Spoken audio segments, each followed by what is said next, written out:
Hey troops, Zender here, back again for another stream. How are things going? Doesn't look like anyone's joined up yet, but yeah. How's everyone doing? Anyway, as it says in the title, I am wanting to complete some story quests right now since, well, if we go to the, go here, we don't have any world quests right now. But we do have plenty of these, and we also have all these endings to accomplish at some point. But these are going to be more significant. The question is, which one do I want to start with? I'll probably go in order of release, so let's begin.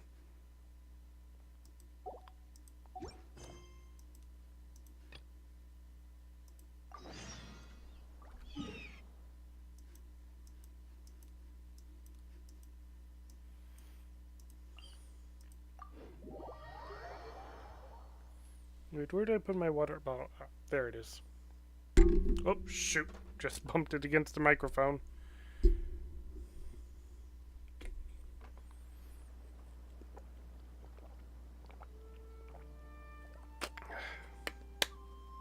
Guess we can rest a bit.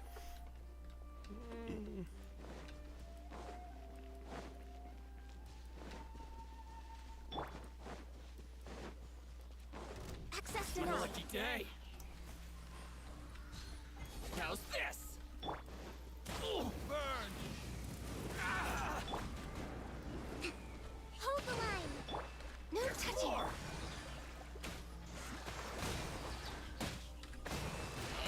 Oh, finally. And to the ferry.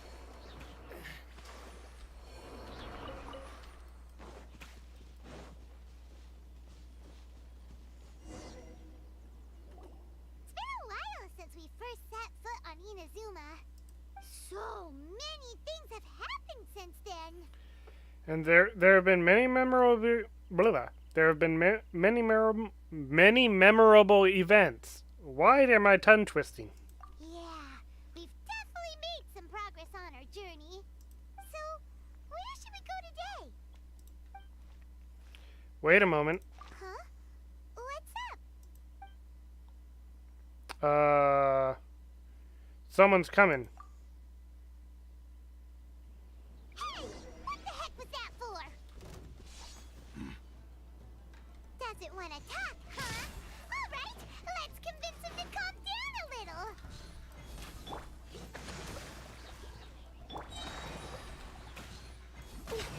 All hail! Billowing surge! Yeah!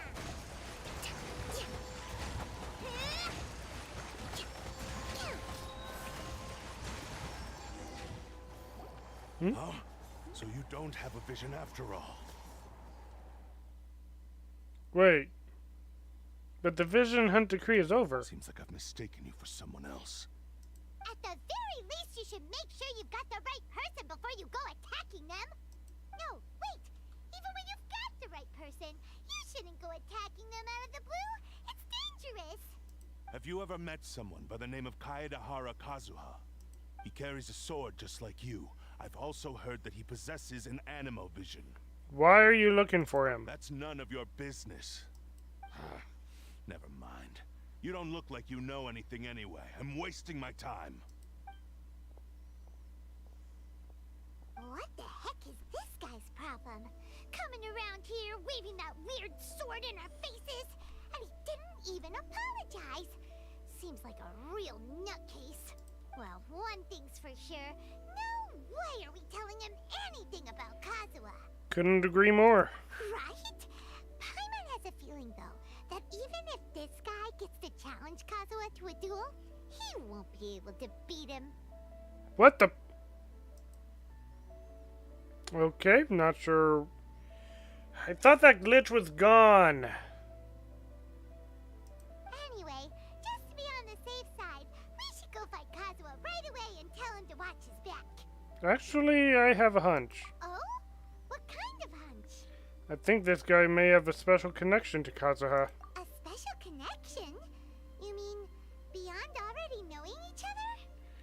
I can't say for sure, but I feel like their fighting styles are kind of similar. Okay, well, I wouldn't have noticed that. Yeah, maybe a little. But then again, most people look pretty much the same once they start fighting, so that doesn't really prove anything. Anyway, there's no time to lose. Let's go tell Kazuha so we won't get into any danger.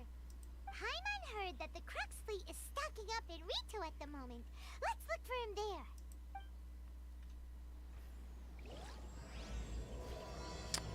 And here it begins.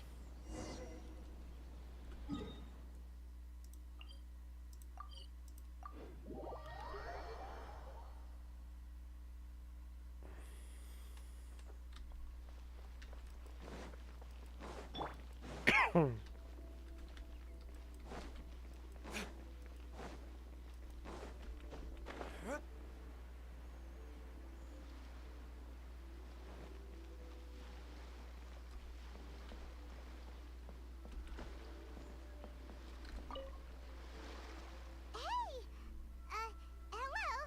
Do you know where Kazuha is? You're looking for Kazuha too, huh? Guess he must have done something impressive after all. 2? Well, we took the small vessels into Rito on a routine supply run, only this time, as soon as we entered the harbor, we ran into a huge crowd of Inazumans, all of them wanting to know about Kazuha. If it's because of that battle on Nizuchi Beach, Captain Beto had a great run there too, but I don't see her getting this kind of attention. Kazuha keeps to himself most of the time. In fact, there are times when he doesn't even listen to the captain, but she just laughs it off. Oh, so you still don't know what he did. I've heard bits and pieces. Something about him blocking the Raiden Shogun's Muso no Hitotachi. Is it really as big a deal as everyone's making it out to be? You could compare it to the technique Beto used to strike down Haishan. Really? Wow. When you put it like that, it all makes sense. In that case, his newfound stardom is well deserved. He was called away earlier by some people from the Tenryou Commission. They said they had something important to discuss with him. I thought they'd come to arrest him at first. Turns out they couldn't have been friendlier to him. Seems like they really respect the guy. Just a little while ago, this would have been completely unimaginable. The Shogunate probably wants to show some goodwill. Thank you. Guess we'll go pay a visit to the Tenryou Commission. All right then. I'll just stay here and carry on trying to fend off the crowd.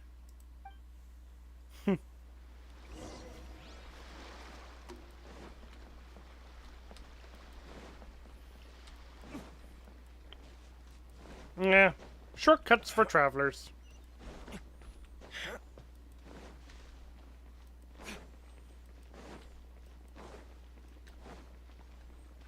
Wait.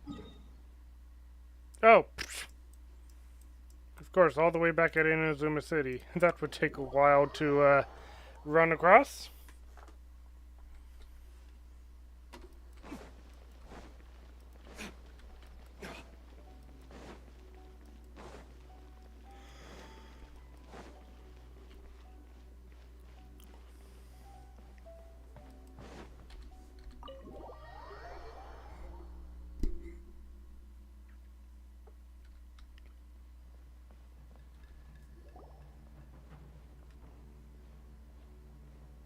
Oh? It's you. Greetings. We were just discussing the repealing of the Vision Hunt decree. Since you're here, you're very welcome to listen in on the conversation. We invited Mr. Kaidahara here to extend a gesture of goodwill on behalf of the Shogunate. Your hard work has secured for us the agreeable state of affairs that we now enjoy. Also, I've been granted the chance to correct my clan's past mistakes, and for that, I'm deeply grateful.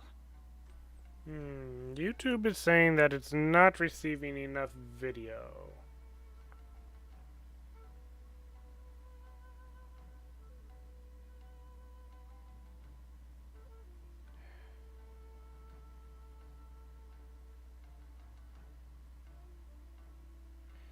Oh, I can't really change anything without ending the stream, so.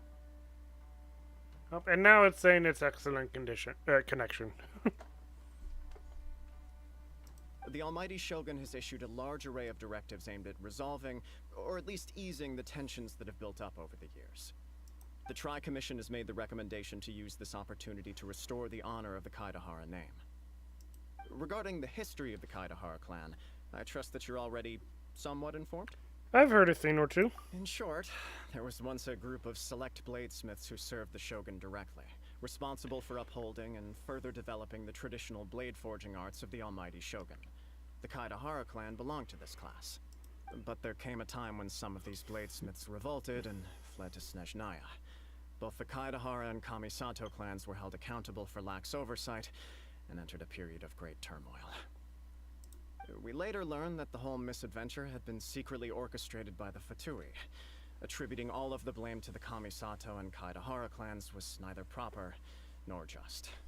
Considering Mr. Kaidahara has once more made an outstanding contribution, Hello, the Almighty Shogun believes he should not only be welcome to rewarded the for his stream. achievements, but also receive recompense. Interesting for the name you excessive got there. punishment borne by his clan in the past.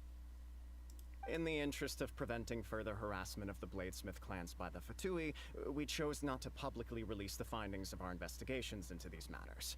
We trust you can understand why this was necessary. This is a true honor.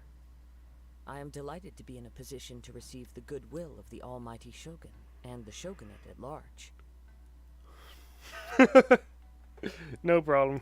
However, would I be correct to assume that this magnanimous gesture does not come without some strings attached? I can assure you that nothing could be further from the truth. We seek only to correct a past injustice.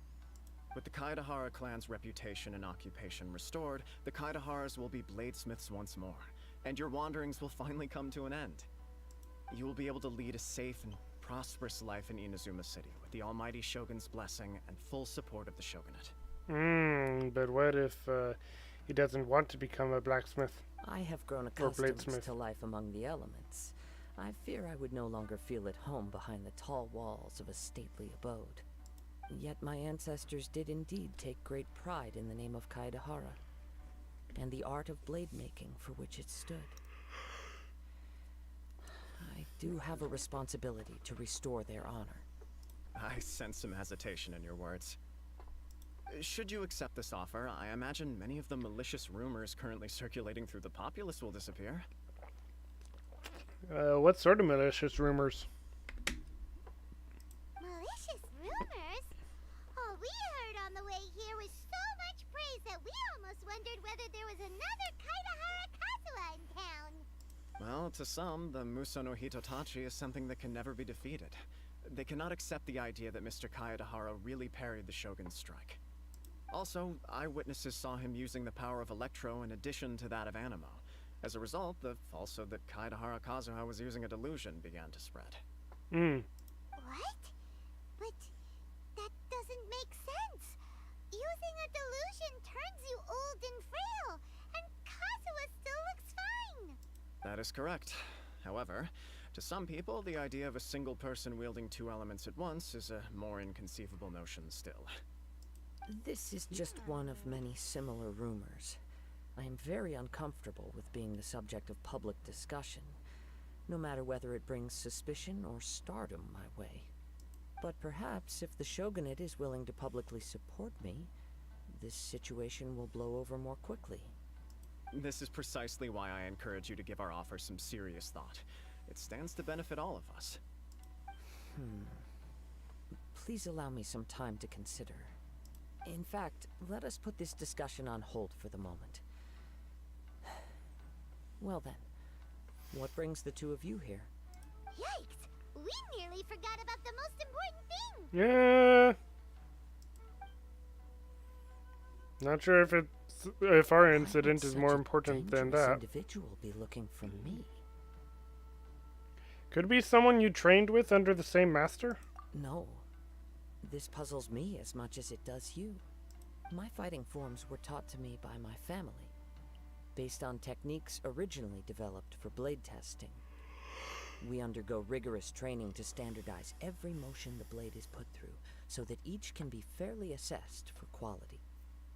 Over time, these techniques came to form something of a Kaedahara sword art, focused on blade testing, but with a full repertoire of combat forms. Those forms are quite different from the more practical ones typically used by samurai in battle. So it's hard to imagine that the similarity you speak of was coincidence alone. All the more reason to watch your back. This guy was a serious nutcase. Indeed. He sounds highly aggressive.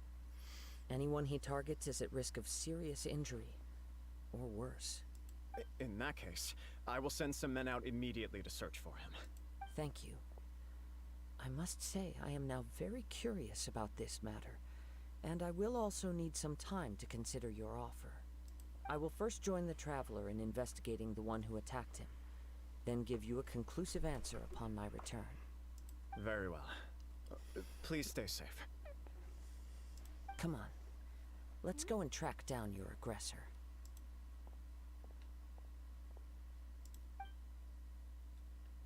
The detective agency knows the most about what goes on in town.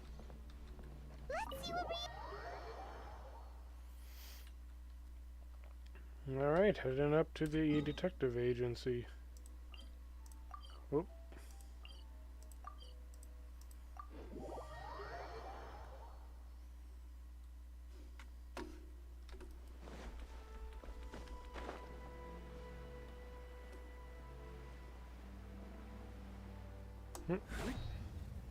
Oh, shoot, I landed right on top of him. Hey there! We'd like to ask you a quick question. Do you know if anyone around here has been looking for him? For Kaedahara Kazuha, we mean. Aha! So this is the renowned Mr. Kaedehara. I've heard a lot about you. It is an honor to finally meet you today. You are too kind. We are currently investigating an assault and would appreciate any help you can offer. Oh? You were targeted in an assault? Let me think. I can't seem to recall anything of immediate interest. Mr. Kaedehara is currently the talk of the town, so there are always a lot of people looking for him. To be honest with you, our detective agency has recently been receiving many inquiries from people wishing to obtain Mr. Kaedehara's personal information. Some of them were offering us millions of mora just to gather the information they want. If these were more legitimate commissions, Sango would have snapped them up in an instant. Millions? Of mora? Whoa! Oh, wait, even at that price, you probably still shouldn't. Nope. Please, accept my thanks for looking out for my privacy. Of course. No matter what, we only take on legitimate cases.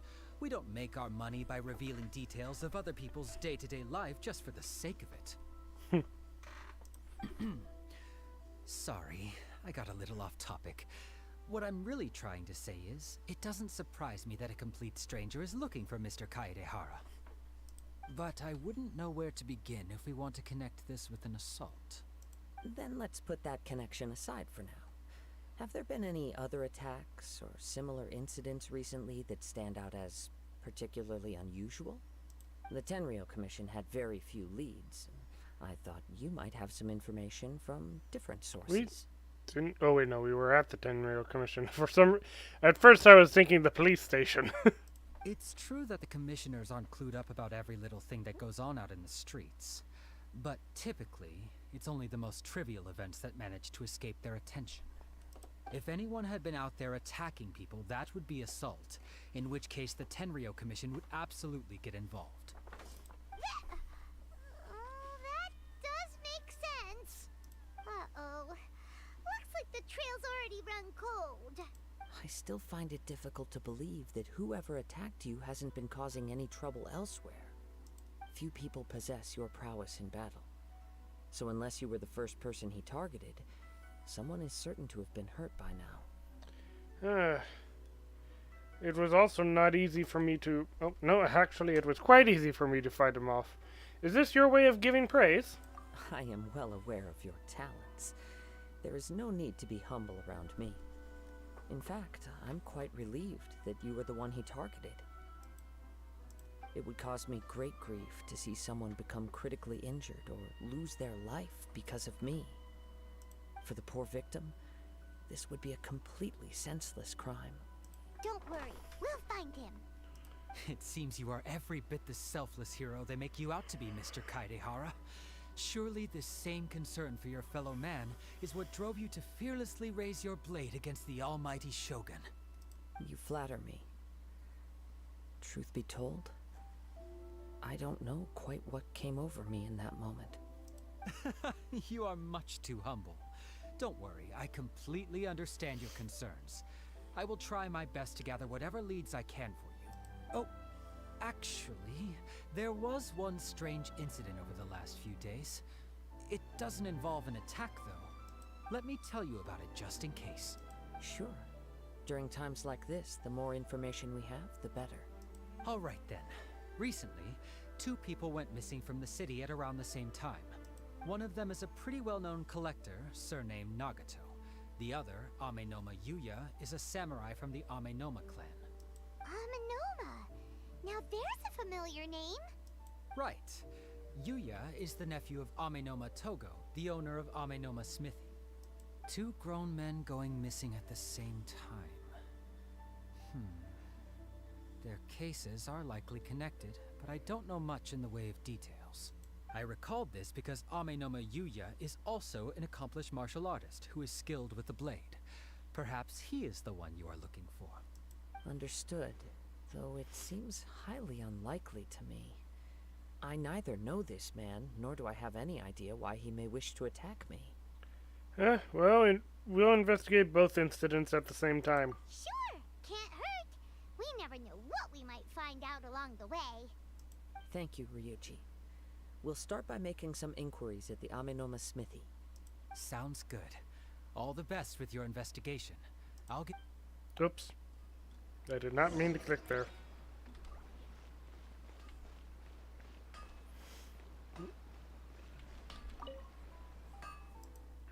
No.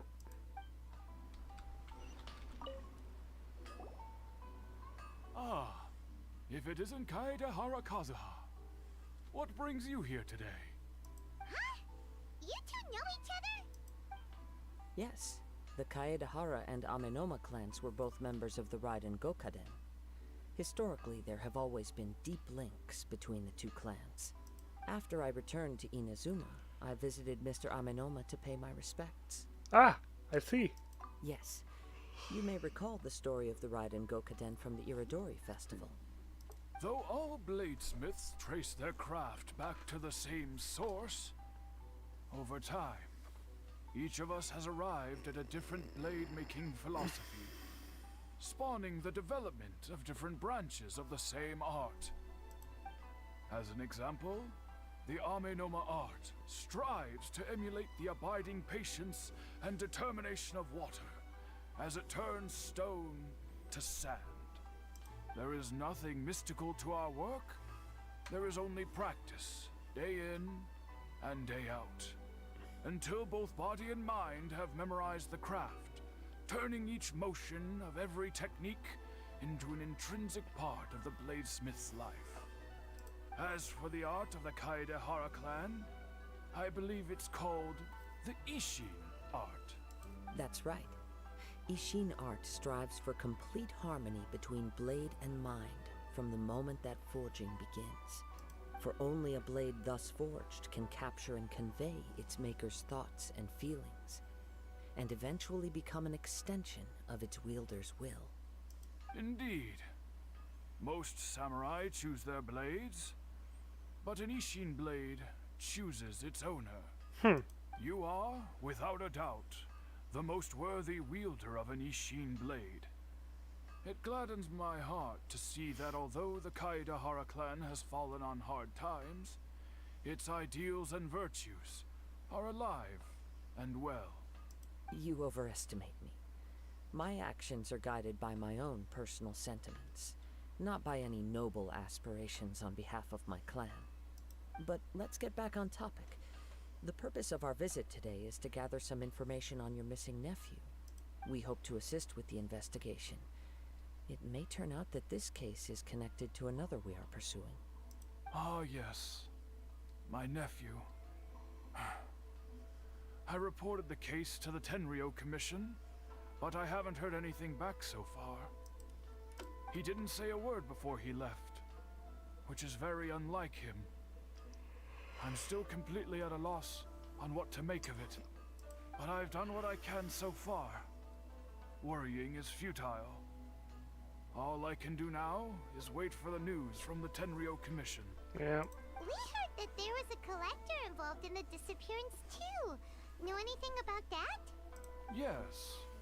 On the morning that Yuya went missing, he gave me a very cryptic look and said that he was going to give me a great gift.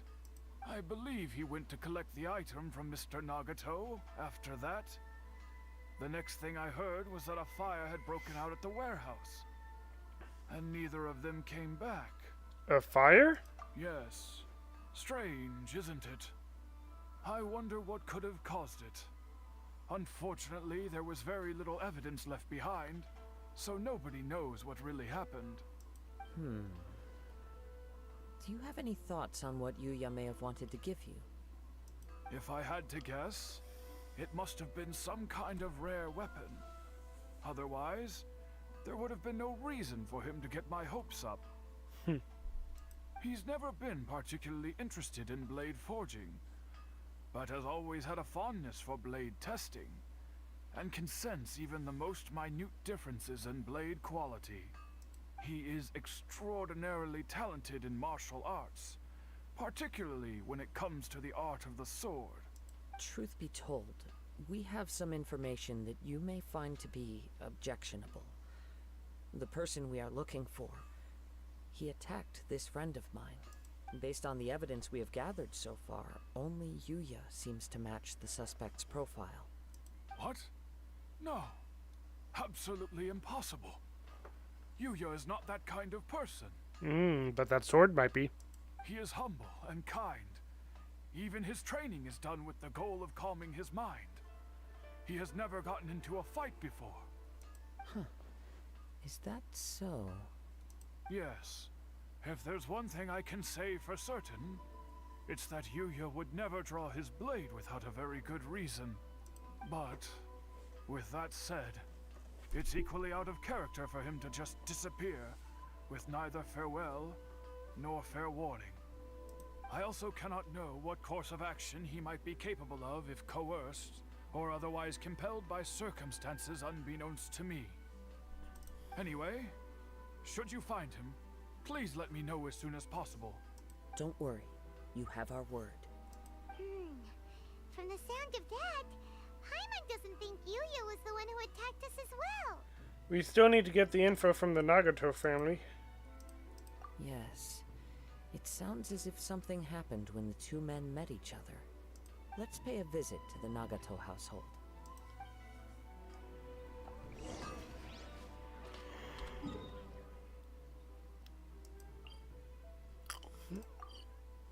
Actually,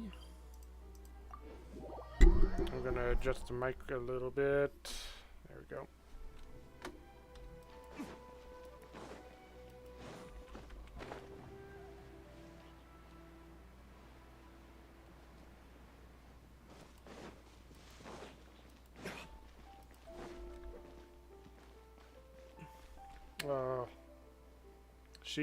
She seems in a wreck.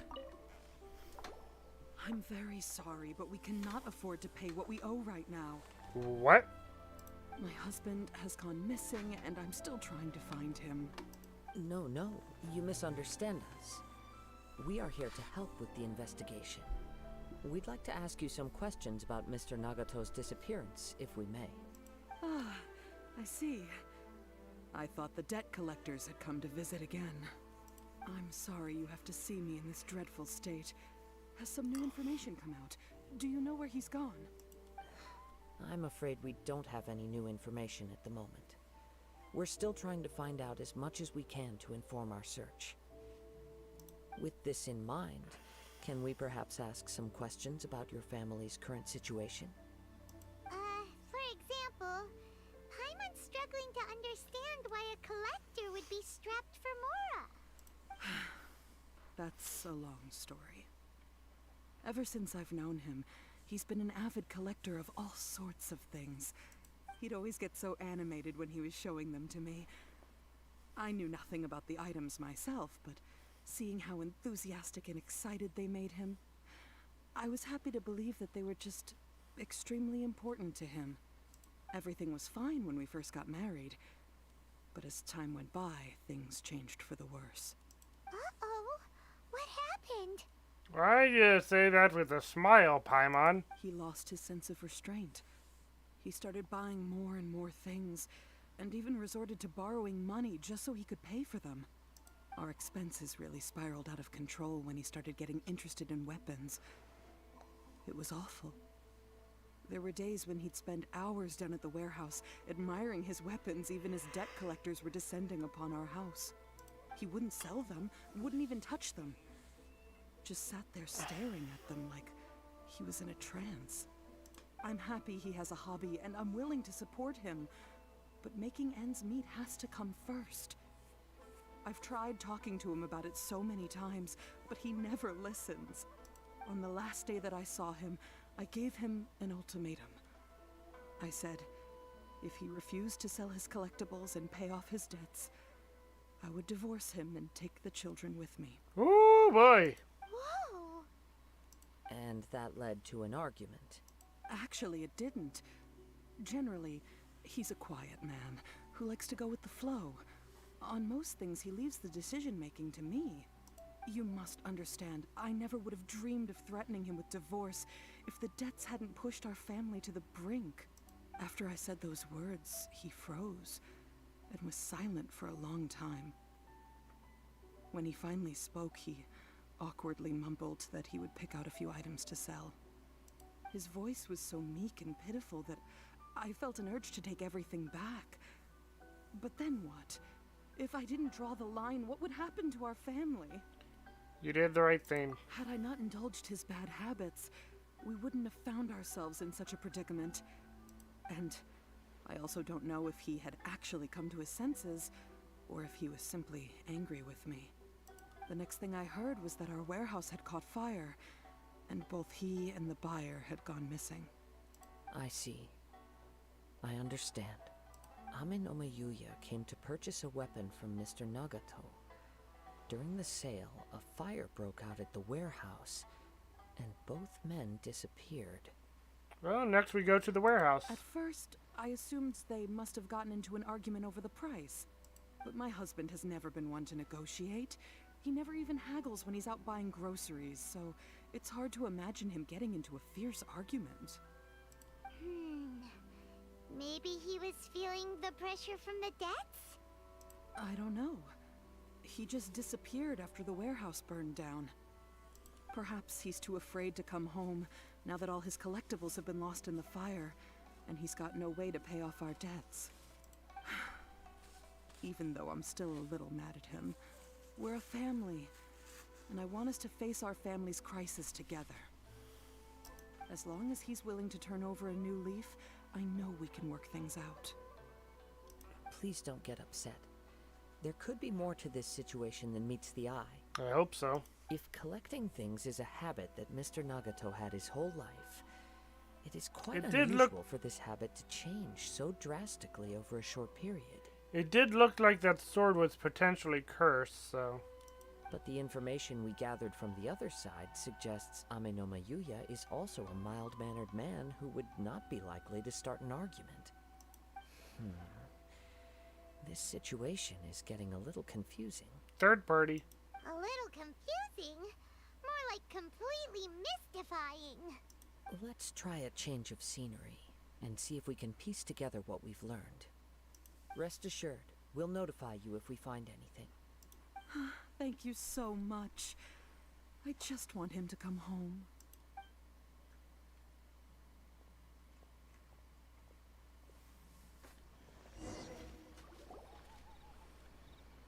Based on the information we've gathered so far, I can only surmise that the sales meeting between the two men was somehow the catalyst for their disappearance.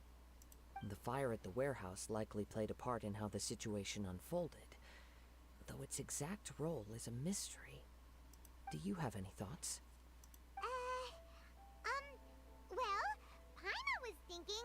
Maybe someone accidentally knocked over an oil lamp and...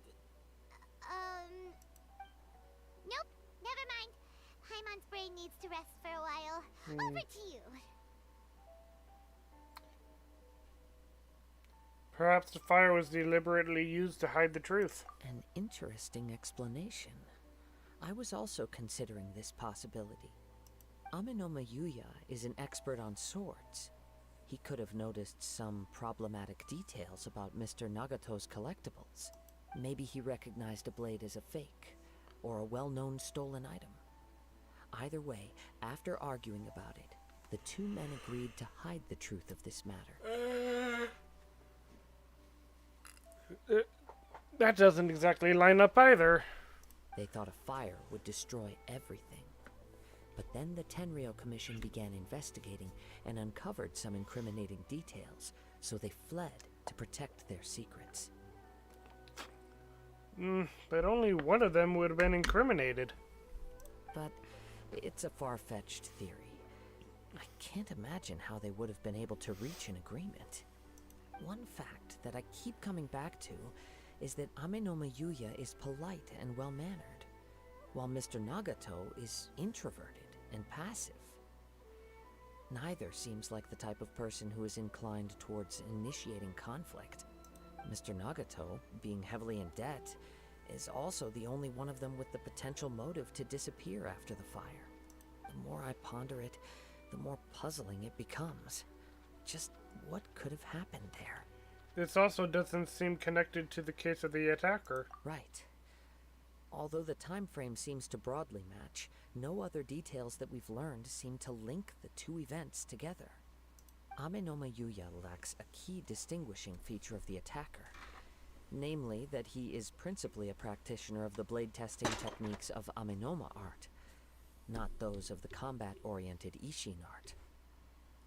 Darn! We thought we could get two birds with one stone here, but at this rate, it's starting to look like a wild goose chase. Let's keep going, since we've come this far. If we can solve the case, both Mr. Amenoma and Mrs. Nagato will be able to get some closure. Okay, but where should we go now? The warehouse. Let's head out of the city and check out the warehouse. There's still a chance we may be able to find some shreds of evidence.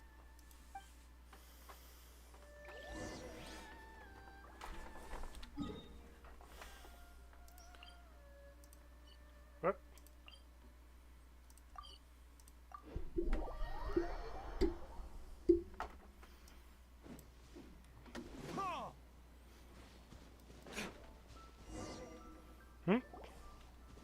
Wait. I hear something ominous in the wind. Oh! This must be another one of those sounds that only you can hear. As sketchy as that whole thing seems, you did put it to good use when we were chasing down that vision thief at Beto's tournament, so... I knew we could count on you.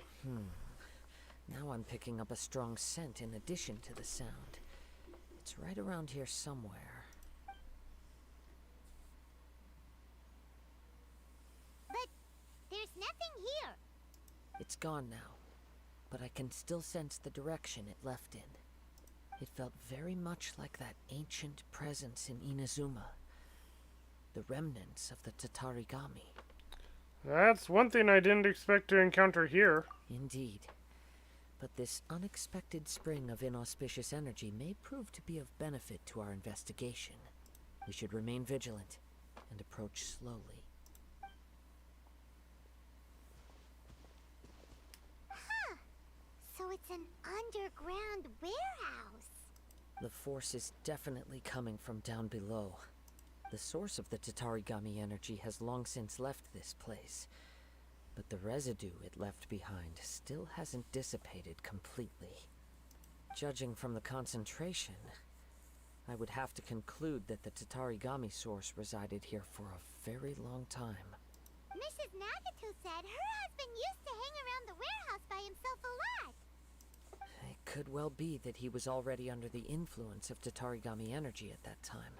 Surely someone would have noticed. From what I've been told, Tatarigami does not turn all upon whom it preys into violent monsters, but most will develop a stubborn streak upon being exposed to the Tatarigami's unfulfilled will.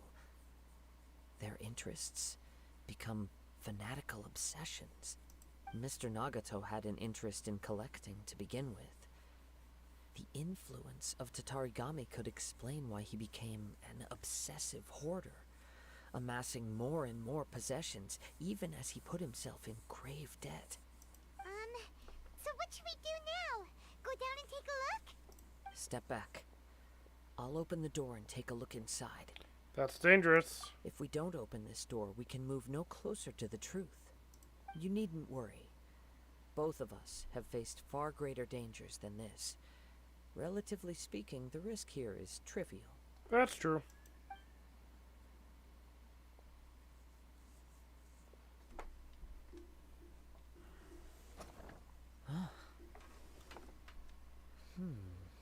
What's down there? Everything's buried in debris. I can't see anything. It looks like the fire caused a cave-in, reducing the entire warehouse to rubble.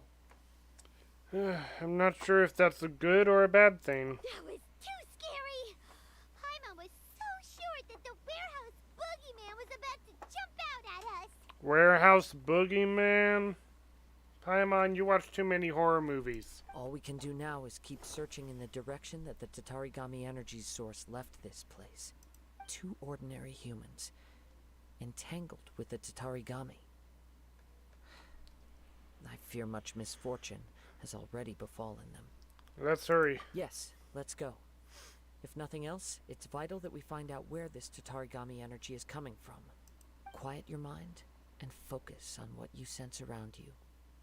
Perhaps you, too, will perceive its ominous presence in the wind. Ah, well, maybe if it's elemental. Oh.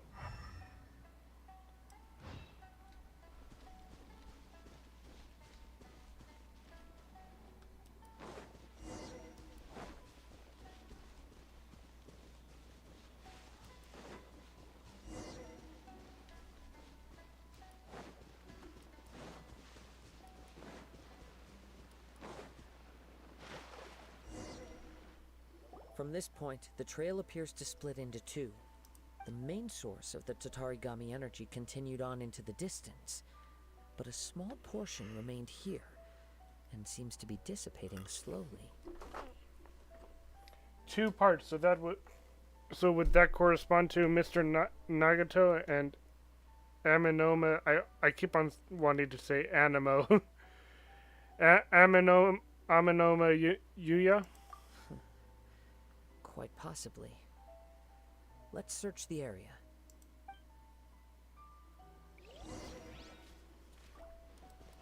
Whoa! Look at all those hairy trails. They're acting really strangely. Something seems to be drawing their attention. Let's take a closer look.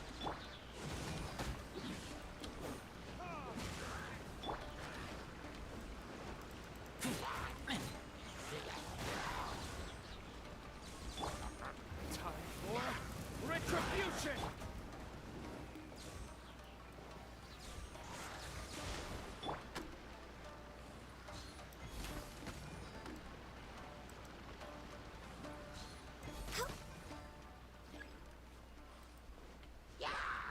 No touching.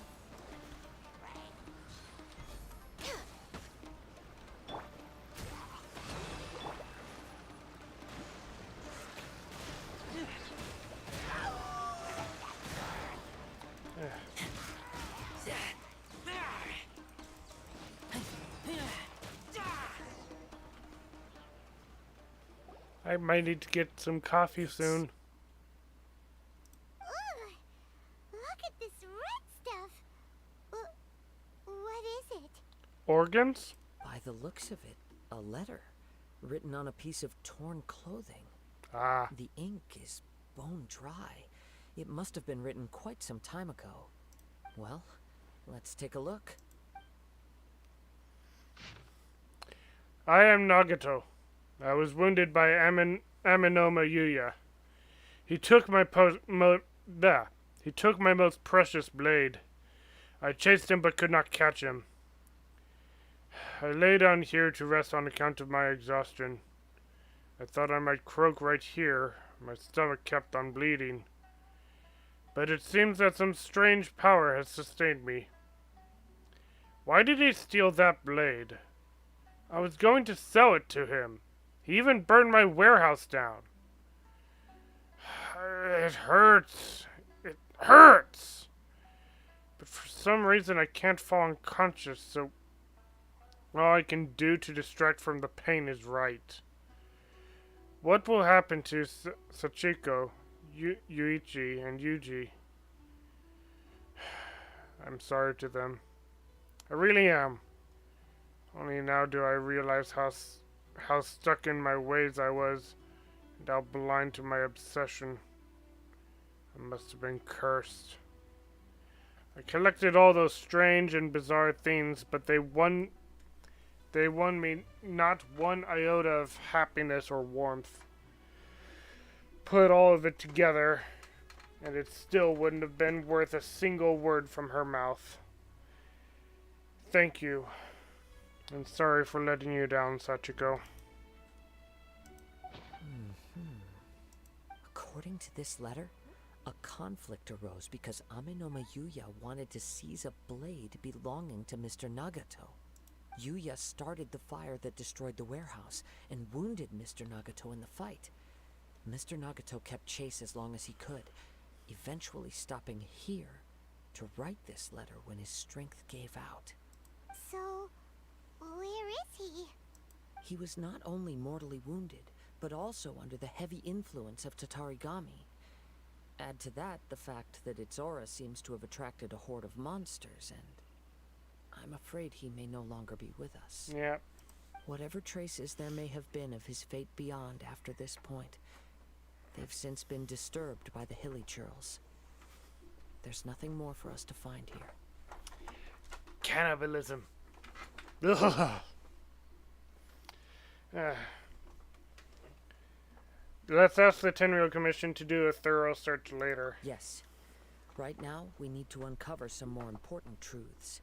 If Amenoma Yuya is attacking other people indiscriminately, then the longer we take to find him, the more people risk meeting the same tragic end. Right, so let's get moving. How did it come to this? It's not in his nature. I wouldn't be surprised if he, too, fell prey to the influence of the Tatarigami. For a practitioner of the martial arts, the easiest desire to inflame would be their pursuit of further power and skill. All the clues that at first seemed disparate and disconnected, it seems that now we know the thread that runs between them. I have a hypothesis that, if it's correct, not only explains the series of events leading to the two men's disappearance, but also zeroes in on the attacker's identity. The spirit of someone you once knew? Wait, you figured it out? So these two cases are connected after all? I believe so. But it's something of an outlandish idea. I will only be able to confirm my suspicions once we've met him in person. On with the search. We must stay vigilant. At any point now, we may find ourselves in danger.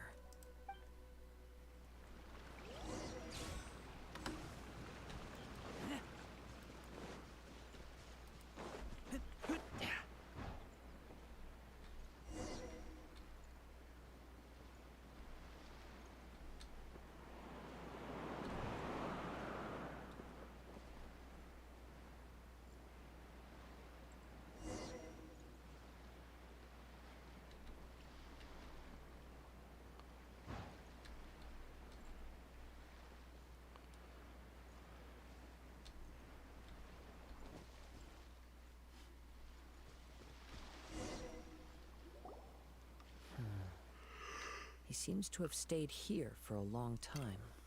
Why here? Is there anything special about this place? I'm not sure. But on closer examination, I sense that the aura may have lingered here at several different points in time.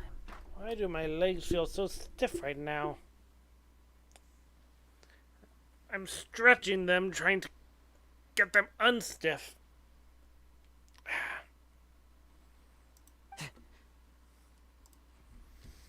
Show yourself. It's no use hiding anymore. Here he is. Kaedehara Kazuha. It's you, at last. Aha! So it is the same guy from before.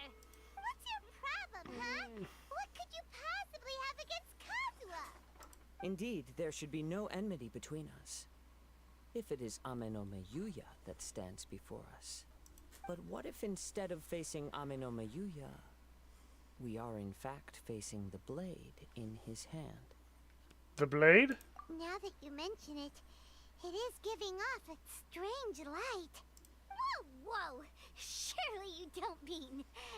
Are you serious? Tatarigami energy often lodges itself within physical objects, then works to subtly affect any living organisms in its vicinity. The blade has resided in Mr. Nagato's warehouse for many years, affecting his state of mind, and more recently using the sale as a means to affect, or rather as a means to occupy, Ame no Miyuya's body. You're sharper than I thought. You've already deduced the truth of the matter. Many, many years ago, I was forged by a famed bladesmith of the Ishin tradition. I was his pride and joy. In me, he placed all his hopes and dreams. As a descendant of the Kaedehara clan, you should be able to guess our greatest regret. I presume it has something to do with the Raiden Gokaden. Indeed. At that point in time, he failed to live up to the Raiden Shogun's expectations. In the end, all he could do was to flee the nation by sea on a ship bound for Snezhnaya. He was a bladesmith of great renown, a master of his craft. There was nothing that he could not accomplish. All he needed was more time and a little faith. And sure enough, in the end, he achieved what he had set out to do. All of his life's work, his wisdom, his skill, it culminated in his creation of me. He not only bestowed upon me the greatest of strength, but also endowed me with a consciousness of my own. In her conceit, the Raiden Shogun lost not only the single most perfect blade in the entire world, but also an irreplaceable achievement in the art of blade forging. So... swords can become conscious and control people? The people of the time in which I was born never believed I had that kind of power. They saw me as a mere blade, a sharp and well-crafted one, but in all other respects an ordinary weapon. But that gave me the opportunity to take action. After the death of my creator, I decided to leave Snezhnaya and began my long quest to return to the distant land of Inazuma. Moving from one person to the next, I controlled the minds of countless hosts along the way, each bringing me one step closer to my ancestral home. Is he wanting Kazuha so that because he thinks Kazuha is the most capable of fighting against Raiden? I seek but one thing. To face the full force of the Raiden Shogun's blade and prove my power. The might of Ishin art. Ah, so Ame no Miyuya was not your first victim. Tell me, what happens to those you've possessed when you've finished using them? My hosts? Who cares what happens to them? They are but tools that serve my mission. When they got tired, or injured, or unusable, I hopped to the next one in line. All I needed them for was to take me back to Inazuma.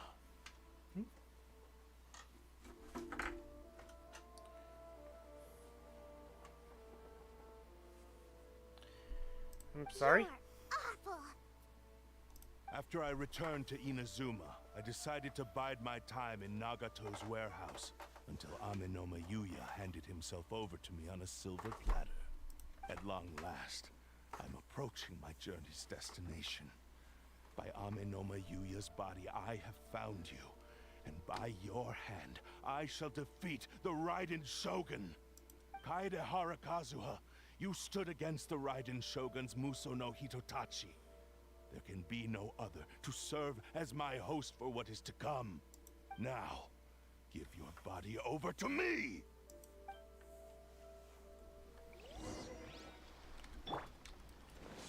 Access denied. Allow me. The wind knows me. We shall rewrite history! Join me and sever that divine light! Blaze over. Submit me! Turret, bring refuge.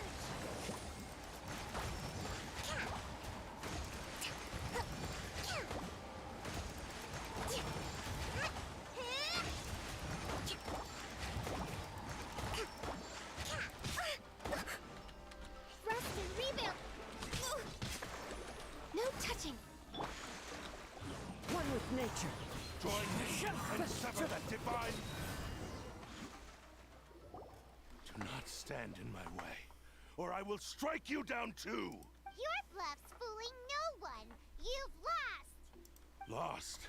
I can never lose. It is this body that has reached its limit, nothing more. Even if you defeat me here, the one who falls will not be me, but this man. He is but a puppet that can be replaced. I can take a new vessel at will. Then we will smash you into pieces. The end result is the same. I will end this wretch's life before you can lift a finger. And even if I were to lose my physical form, it is but a small setback. My consciousness shall endure. By any means necessary, and any medium available, I shall return and fulfill my destiny! Your fighting style. It is indeed the forms of Ishin art. But from your movements, I sense only hatred and arrogance, as well as a thinly veiled mania and despair. Really? You can tell all that just from his moves? As I've mentioned before, the forms of Ishin art convey the user's thoughts and feelings. Since the blade is currently possessing Amenoma Yuya's body, its movements express the innermost thoughts of the blade. If you ask me, the mania is probably due to your desperate, single-minded ambition. You believe I am your only hope. Are you trying to claim that I am helpless without you? On his deathbed, he passed to me all of Ishin art's secrets. The little that you know barely scratches the surface. In that regard, why would I ever need your help? Because all of that is in the past. I've been wondering why you've not caused more trouble in all the years that you've been in Inazuma. If you are indeed a cursed blade that can possess its owner. Now that I've seen inside your mind, everything finally makes sense. You weren't biding your time. You were trapped. After all the time that's passed, you have grown weak. To the point that you are now unable to acquire a new host without making physical contact. Oh, that's right. Paimon remembers now. Mr. Nagato had a habit of never touching his collectibles. Only when Mr. Nagato witnessed his wife's distress and decided to sell his collectibles did you finally have an opportunity to reach out to Amenoma Yuya and make your escape. And what of it? Well, that brings me to my second point. There's a despair in you that is so strong it threatens to overwhelm you. You were determined to fulfill your maker's ambition, whatever the cost. But this ambition is too grand and too heavy for you to bear. Each step you have taken has come at a great cost. I think you realized your limitations long ago. The more you clenched your teeth and pressed forward, the greater your fear of losing everything you had achieved grew, and the more you wished to run from the truth. But the way I see it, what began as an ambition has long since become a delusional fantasy. What would you know about any of this? I'm just one step away from achieving my goal. So why don't you just, Have your puppet touch the handle to Kazuha. You returned to Inazuma to prove the unparalleled brilliance of Ishin art. But to make this arduous journey, you committed countless atrocities and showed a blatant disregard for human life. Even if you were to sever that divine light, is this truly the outcome that your maker would have desired? You... Sure, you inherited the secrets of Ishin art. But even as you made your journey to honor this legacy, you treated the ones who wielded you as mere tools to do your bidding. How could you possibly unleash the full potential of Ishin art when you act in perfect discordance with the principle of harmony between a blade and its bearer? Silence, you blabbering fool!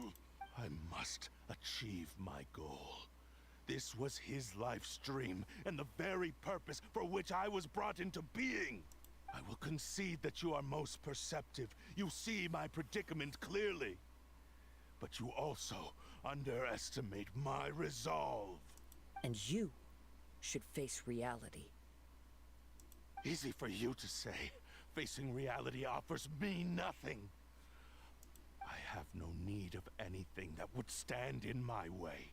Not hesitation, not self-reflection, and certainly not your so-called reality.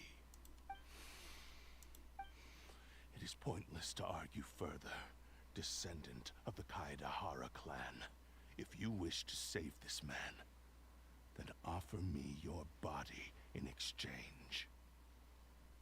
How stubbornly you stick to your wayward path.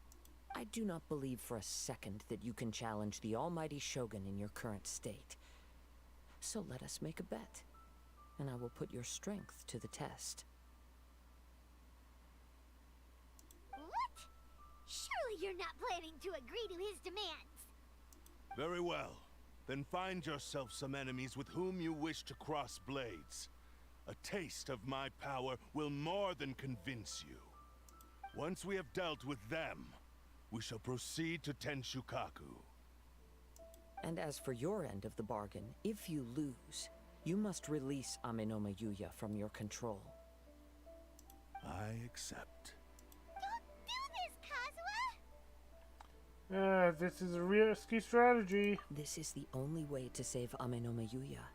If we don't do this, he'll forever be the Blade's puppet. The Cursed Blade's strength is currently very weak, and I sense he's hesitating. This suggests his heart is still not completely devoid of honor. The power of the Tatarigami lies in intensifying existing obsessions. This is the reason Mr. Nagato and Amenoma Yuya fell prey to it. Since I don't have any similar kinds of obsessions, I should be able to put up some resistance for a while. But even so... Even if things I take a need turn for the coffee. worse, I still have you both here with me. We have a chance here to save an innocent victim. I am willing to accept the risks entailed. It's not like I can stop you. Your disdain for me betrays your woeful ignorance. I agreed to this bet because there are things I wish to learn too. Now, take me in your hand.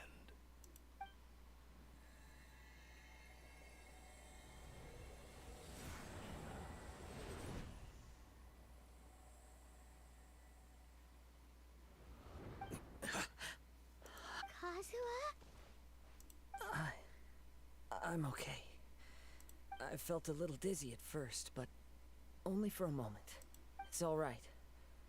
So far, this was as I expected. If something feels off, let me know immediately. I will. Thank you. What should we do next? Have you got a plan, Kazuha? We find some enemies. Although this blade has endured much turmoil, it probably hasn't experienced many real fights. If a blade built for Ishin art cannot enter a state of harmony between blade and bearer, it cannot unleash its true power. If he wants to avoid reality, then we need to fight until he has no choice but to face it. He shouldn't last long in an intense combat situation. Wait a minute! it. Paimon remembers hearing about something from the Adventurers Guild. Since the Takasukasa clan abandoned that secret base, it's been held by Ronin ever since. That should fit the bill. Ah, all right. Please lead the way. What about Amanoma Yuya? What should we do with him? The blade says he'll let Aminoma Yuya trail us silently.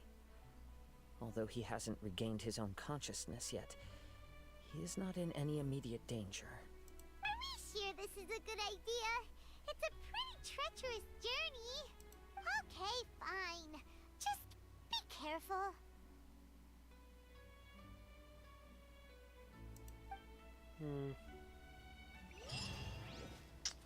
Okay. I'll be right back. I need to get some coffee.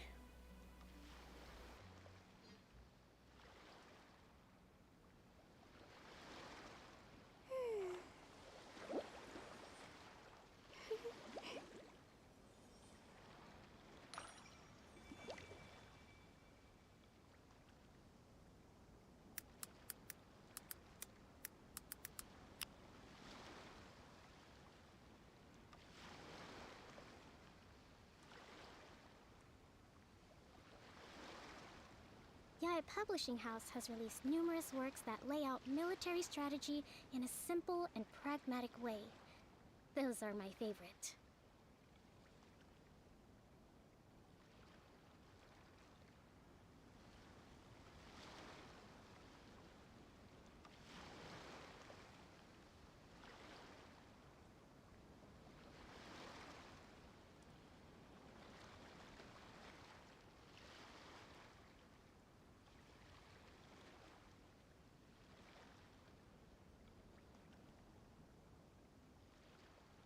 Respect must be given to the will of every creature. Each fish in the ocean swims in its own direction.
Yae Publishing House has released numerous works that lay out military strategy in a simple and pragmatic way. Those are my favorite.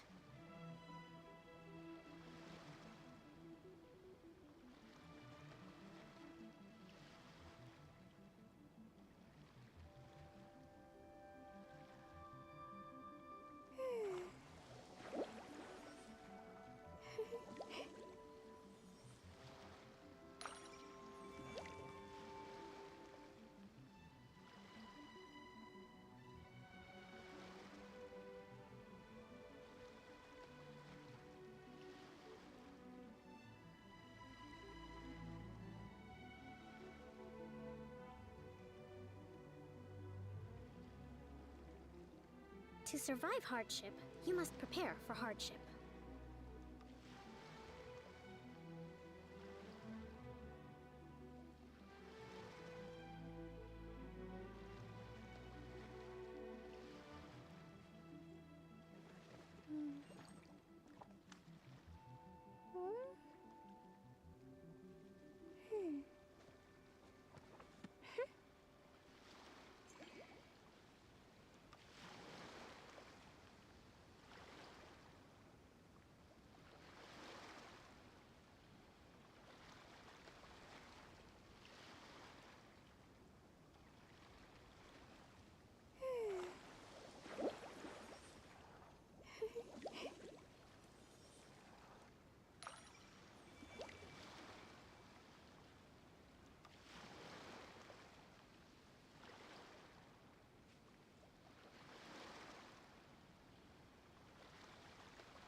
Respect must be given to the will of every creature. Each fish in the ocean swims in its own direction.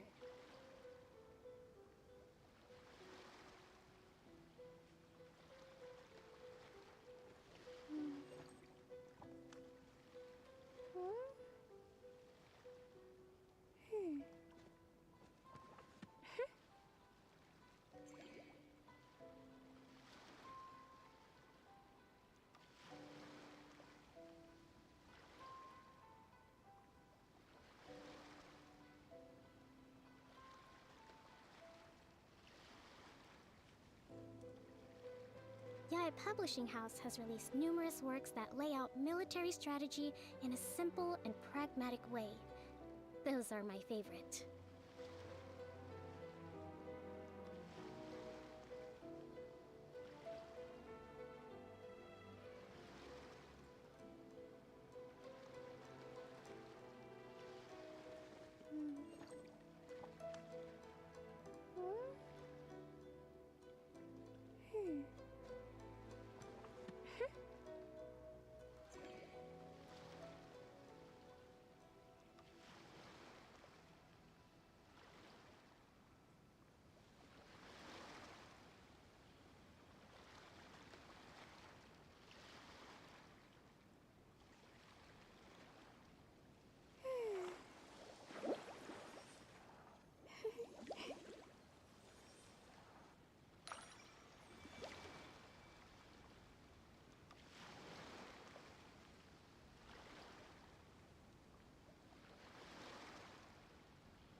To survive hardship, you must prepare for hardship.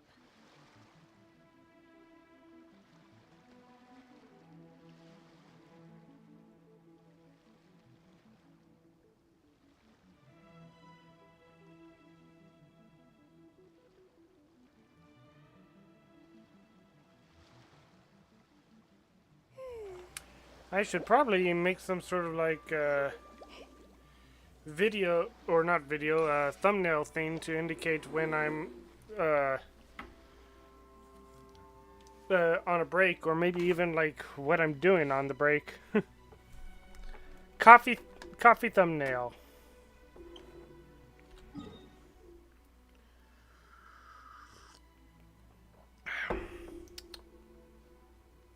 Wait. It is right. Yep. Good.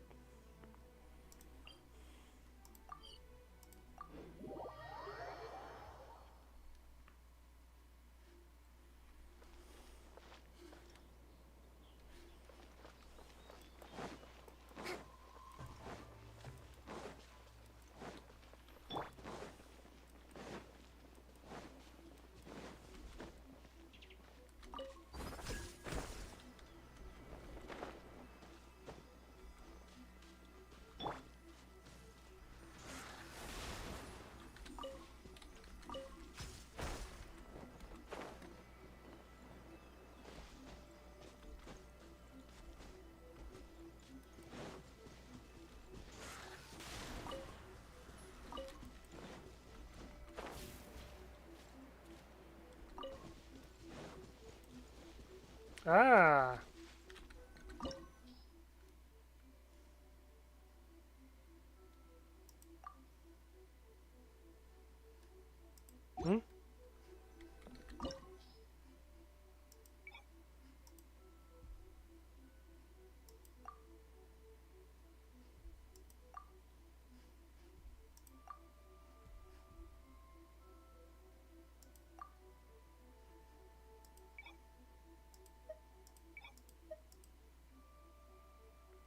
Okay.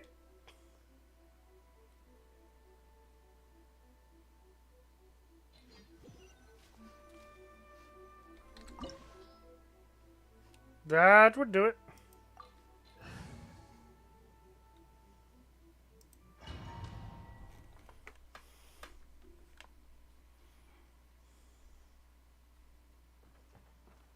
Leave everything on this journey to me.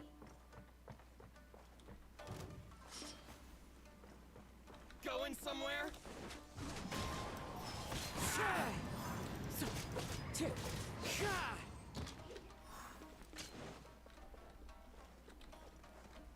Into the wind.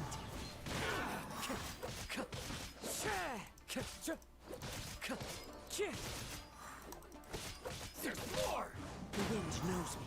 Let's get down to business. Fallen leaves. Thorn my night. Into the wind. Taking advantage of the torches really helped. You okay? I'm all right. The blade is performing largely as I expected. Having gone so long without proper use and maintenance, it's become very difficult to use. Huh. Though he's making every effort to persevere, I do not think he can last much longer. Something else on your mind? How strange. Rather than trying to control me, he is instead trying to match my fighting rhythm. Let's keep going. The sword is best when it can work with the master. Oh, by the way, were there any chests around here? Time to go. Nope. Okay.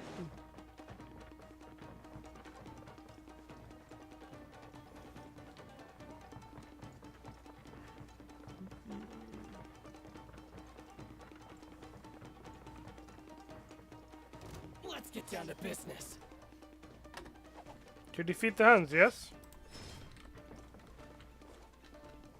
Boom! The wind knows me.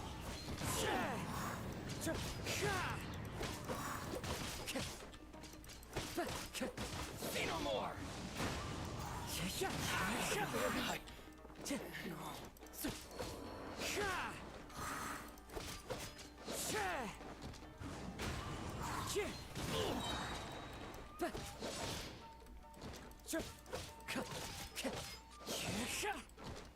Into the wind.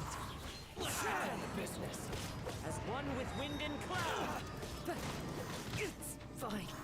One with nature. Whoa.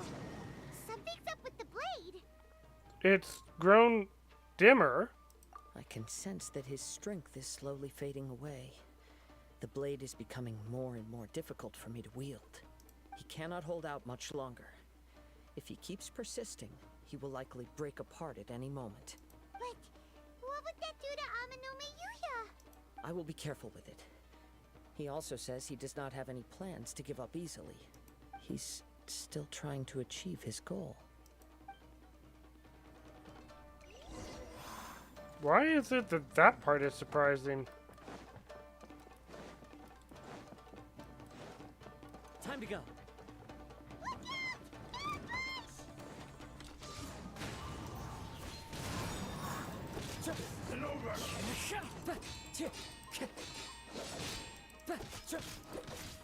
One with nature.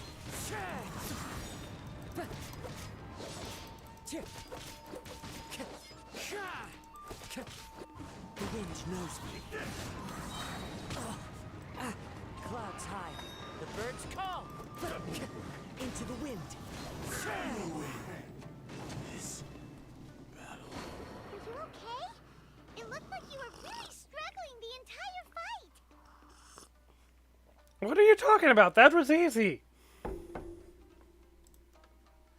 Yes.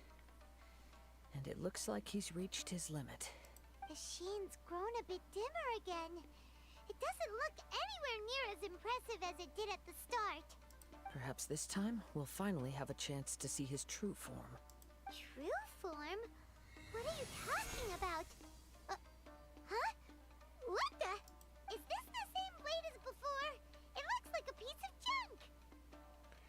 Wear and tear is severe. If you choose to continue in the state you're in, you wouldn't even be able to beat Samurai and Kairagi, much less the almighty Shogun. Maybe you did truly wield power to rival the Shogun's light when first forged. But the long journey from Snezhnaya back to Inazuma has left you battered and broken. It barely needs stating anymore. Your ambition is a flight of fancy. Though the truth is right there in front of him. I finally figured out why it was that you agreed to my bet. You wanted to reach a state of harmony with me. For perhaps then you would still be able to wield commendable power.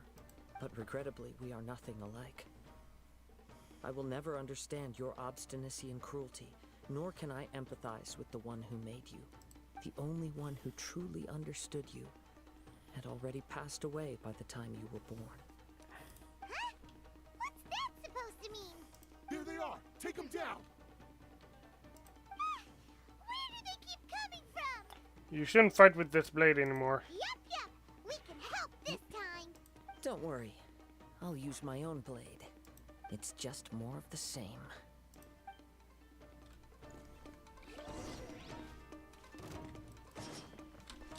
One with nature.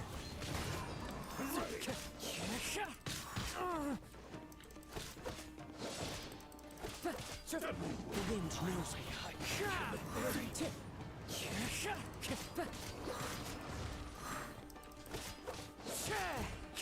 Into the wind.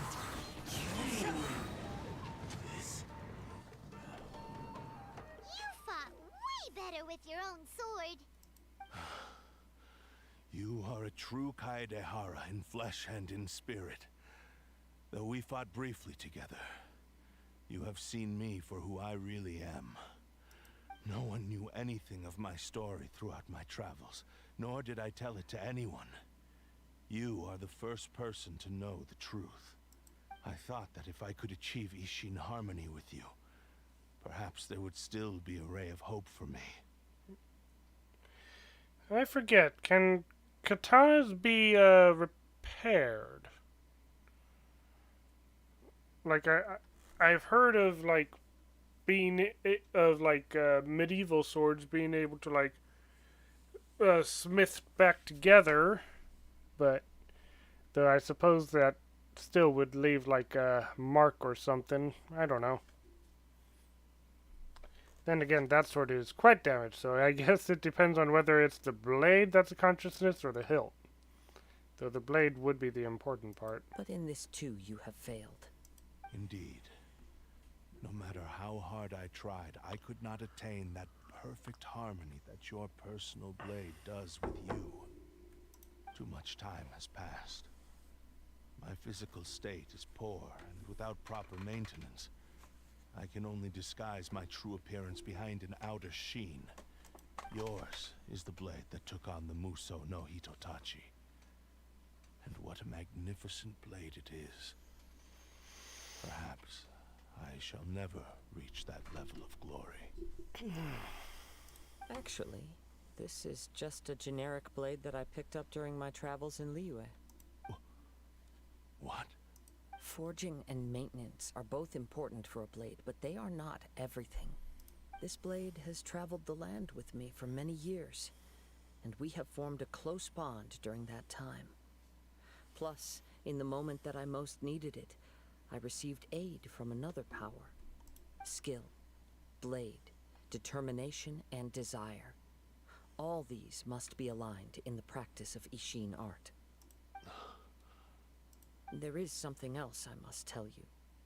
Though your maker may not have been aware, your ability to possess your own consciousness derived from the power of the Tatarigami. Tatarigami is a malevolence from the ancient past. It is the source of your mania and savagery. Though you tried to cooperate with me while I was wielding you, the part of you driven by Tatarigami was constantly trying to seize control of my body. I sensed it, but I couldn't change it. It is an integral part of my consciousness.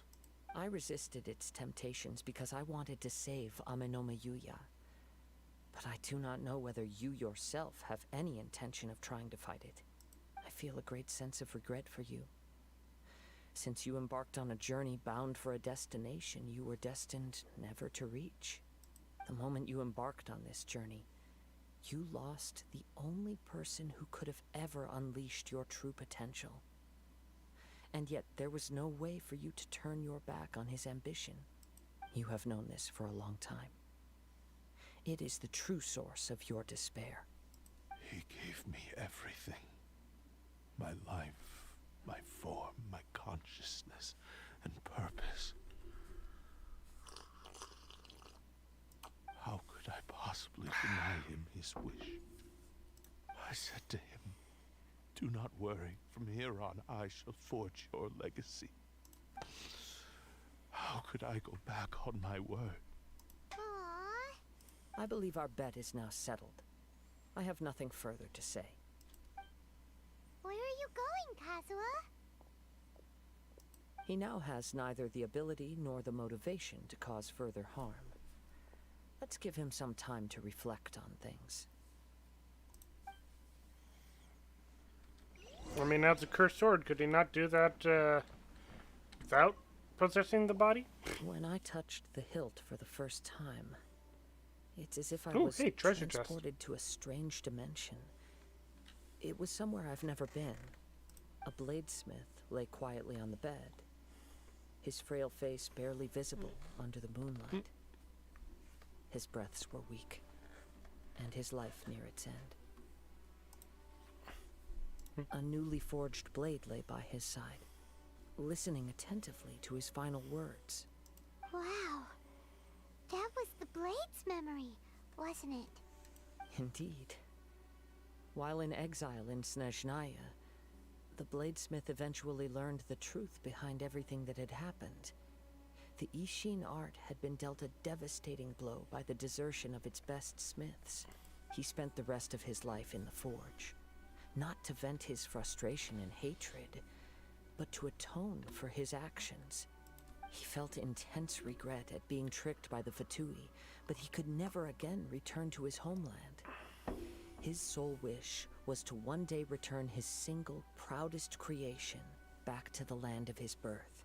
So he instructed this sentient blade to find a way back to Inazuma, no matter how long or how hard the journey. But he never wished to rival the gods. All he wanted to show was that they once shone brilliantly as blade and smith, that they were still worthy of being trusted. So that's the true story.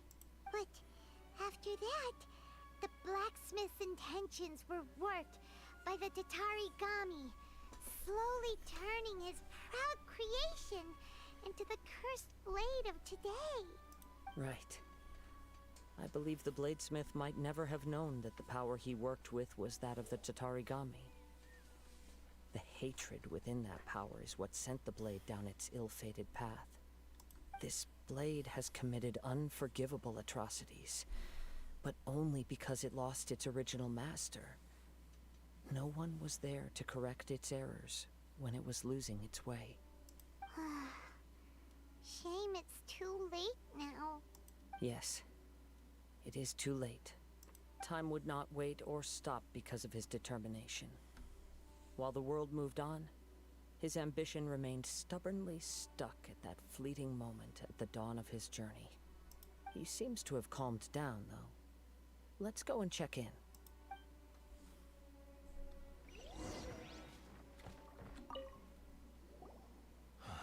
When I look back at the past, I can remember the day of my forging like it was just yesterday. I once told him that I would pay any price to fulfill his wishes. Such was the debt I owed to him for giving me the gift of consciousness. But darkness and slaughter numbed the mind. Over time, I lost sight of the difference between gratitude and grudge. Not only did I fail to fulfill his ambition, I also defiled it. You are finally seeing reality clearly. Since we agreed to the terms of the bet, I will honor the agreement and release Ame no Mayuya. But I still cannot bring myself to forsake his ambition. It is the entire purpose for my existence. So, May I ask you to help me fulfill the ambitions of myself and my creator? Hey! Now you're adding yours into the mix, too? Jeez, don't push your luck, mister. It has to be done in this order. At least hear what I have to say. And if you don't agree, I will still release Ame no Mihoyo as promised. My physical form, as well as the knowledge I possess, should still be of some value to you. His attitude has grown a lot milder. What do you think, Kazuha? Should we give him a chance? Let's hear it. Thank you all. When I was first forged, my maker was already terminally ill. He told me that he had wanted me to have the grandest opening battle. Alas, after that, he never rose from his sickbed again. Nor have I ever had the chance to prove myself in battle since. My fights were devoid of any noble meaning. They were merely the next step in my never-ending journey. The next in a long line of transgressions. You are a fine warrior. I would like to request your hand in battle and experience a true duel between samurai. Oh? And who would be the opponent? I will release Ame no Mihoyo and restore his consciousness. Perhaps after that, you can convince him to commit to a fight with you. He must have plenty of reasons to both hate me and desire a good fight. Understood. Then let's start by waking him up and seeing if he has the stamina and will to fight. I see. He used my body to inflict harm on others. Well, only, well, no, 2 people, huh? I utterly despise him and his actions. But since he stayed true to your agreement by releasing me, he must still have some remaining semblance of honor. If a duel can help to set this state of affairs in order, I am willing to put myself forward. I do not wish to be a mere victim in this story. There's no need to worry. We'll vouch for your innocence to the Tenryu Commission. Thanks for your help. Who knows how this would have ended without your intervention. All right, then let's move on. More Ronin could appear at any moment. We can't stay here. In any case, for a final duel, I think we should aim for a greater sense of ceremony. Give me a second.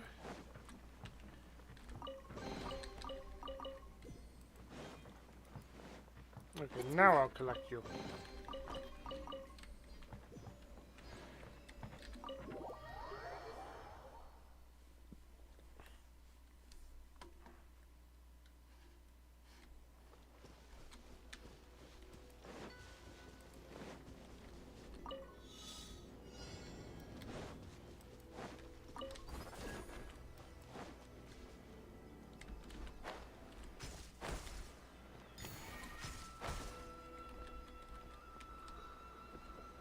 Ah, shoot. Yep, that's a nope.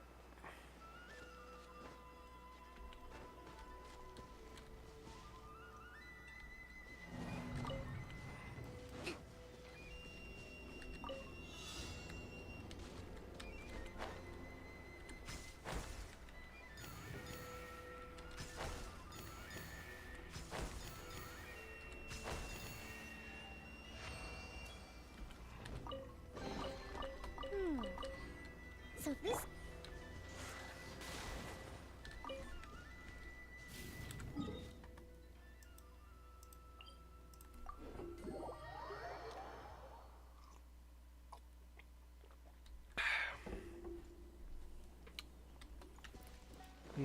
Good cup of coffee. Pretty fox.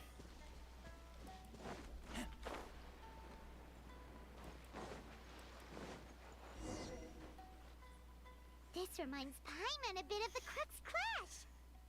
That was much more relaxed occasion. Yep, we still can't let our guard down. Even now, Paimon has a sneaking suspicion that Blade hasn't told us everything. Still, even if he's way past the point of redemption, it's hard not to feel a teensy bit sorry for him. Are you ready? Ready? Okay. All right then. Successor of Ishin art, Kaedahara Kazuha. Successor of Amenoma art, Amenome Yuya.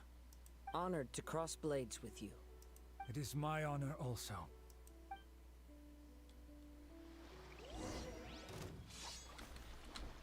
The wind knows me.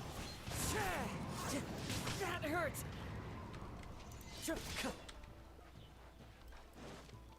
Oh, crap. Time to go. Oh, more crab. Lots of crab. Oh, man, that one's gone. One with nature.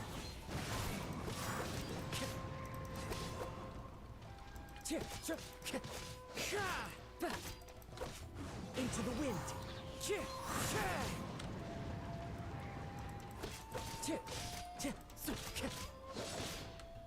One with nature. As one with wind and cloud. The wind knows me.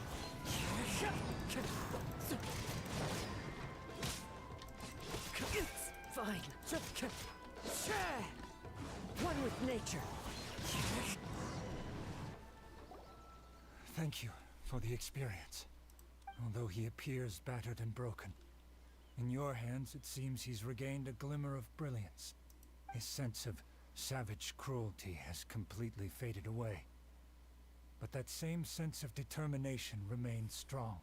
You also fought well. I'm sure he relished the experience. There are a few things that I shall leave him to tell you himself. What? I must apologize to you for all that has transpired. You need not seek my forgiveness, nor do I have the right to forgive you on your victim's behalf. It is too late for all of that. I do not wish for forgiveness.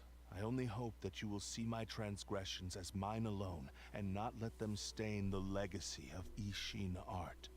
I strayed far from the straight and narrow path, but the Ishin art still has a worthy successor in Kaedahara Kazuha. I beseech you, please understand this. Yes, I too trust Mr. Kaedahara to do the right thing. Thank you, successor of Amenoma art. This blade has also told me that he has another wish. He would like to visit the Amenoma smithy. Maybe we can go back there together. What does he want to go there for? I'm not sure, but I think that all this is about to come to an end. Okay.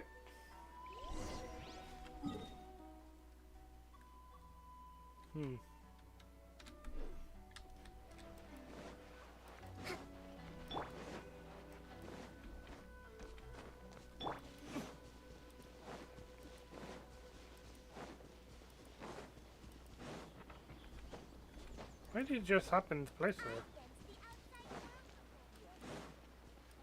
Oh, that child's bragging.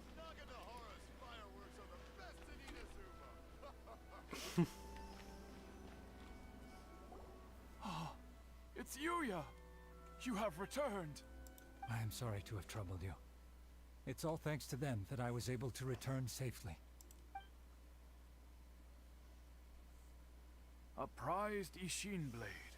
Turned weapon that controls the human mind. Considering their forging philosophy, this was indeed within the realm of possibility. This is a great pity. But I have some good news as well. Ryuji, from the Bonton Sango Detective Agency, tells me that they've found the missing Mr. Nagato. Oh, good. Really? Is he okay? Yes, badly wounded, but he will live. And now that Yuya is back, it seems like the final ending to this story is a happy one after all. I think I know what you want to do. What's wrong, Kazuha? Is the blade whispering in your ear again? Yes. He said he wants to take control of me for a brief moment. What? No way! Hasn't it learned its lesson? He tells me that he's thought of another way to fulfill his maker's wish. And he assures me that he won't use my body for anything nefarious. I have decided to let him do it.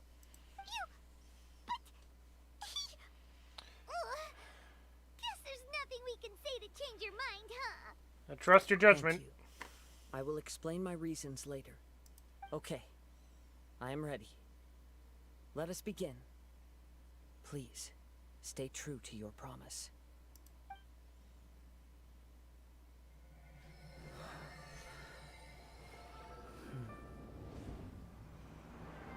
My power is almost spent. Without him, my eventual demise is inevitable. But if I abandon the future to give everything I have in this moment, my physical form can be forged anew. Everything? You mean... Yes. The cost is my entire consciousness.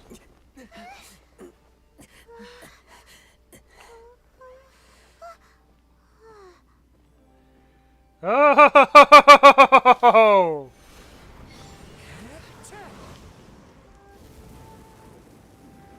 You were right. There's nothing that I can accomplish now. But there's still a chance for Ishin art.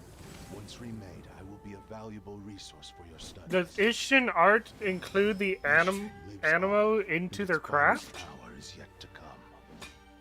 Even if I am not the one to prove its might to the Shogun, as long as it is an Ishin blade, crafted by Kaedehara hands,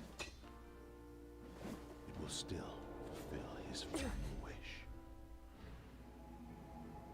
Thank you, son of the Kaedehara clan. Over the years, my real name has been forgotten by all. I'm ashamed to utter it, yet it remains strong in my mind. Kagotsurube Ishin. This name is now yours to keep. Rest in peace. Whoa! Wow.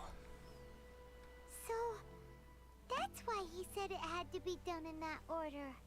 His consciousness will disappear forever after fulfilling the bladesmith's wish. Kagotsurube Ishin. It was the first time I ever heard his name. It seems like deep down he disapproved of his own actions, and thus chose to bury this name deep within his heart. Only in the final moments, before his consciousness faded, was he willing to entrust it to another.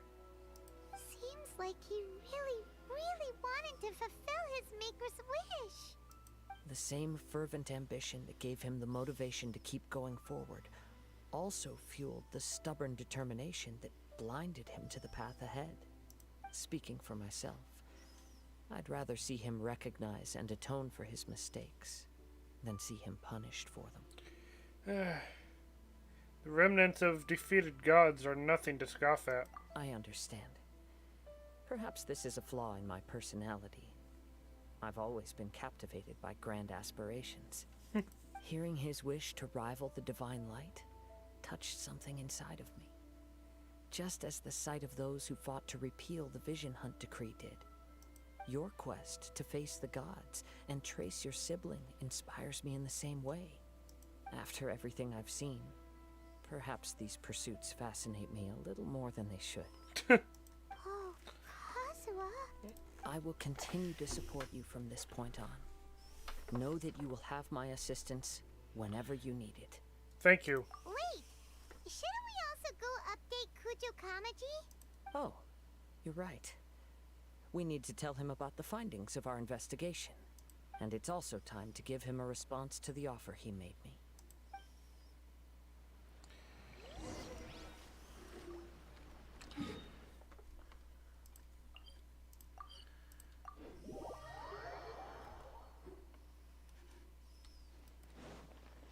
Oh. That's why it was in a different location than I expected.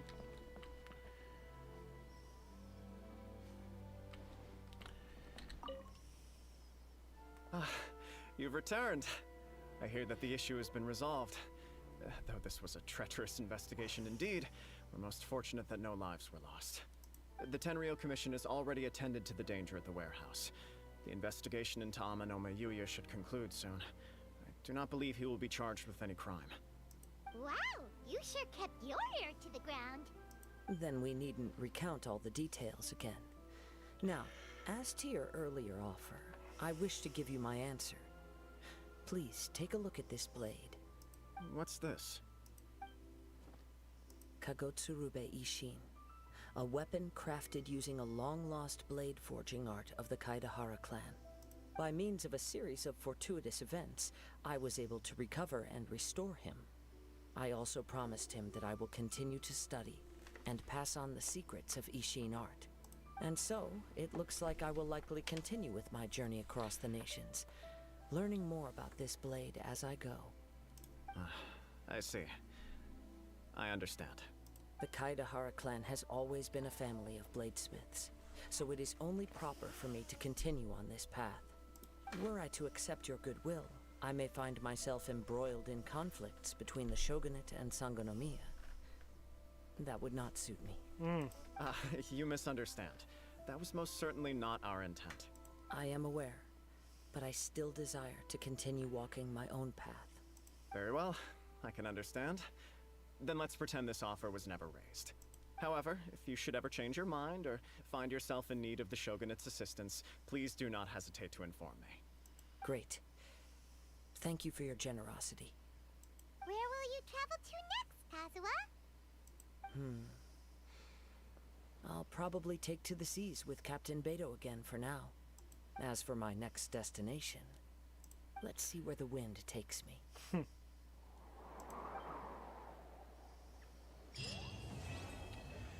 Alright. Well, that is the end of that. Oh, I actually got the blade myself. Okay. Well, too bad I don't have Kazuha. I gotta take care of something in a second, but before I do that, let's do a quick 10 pull. See what we get from here. Purple. Of course. Ah, Sucrose.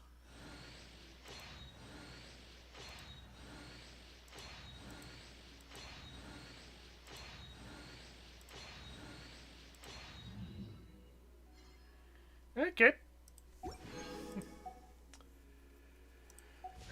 Like I said, I gotta take care of something real quick. I will be right back.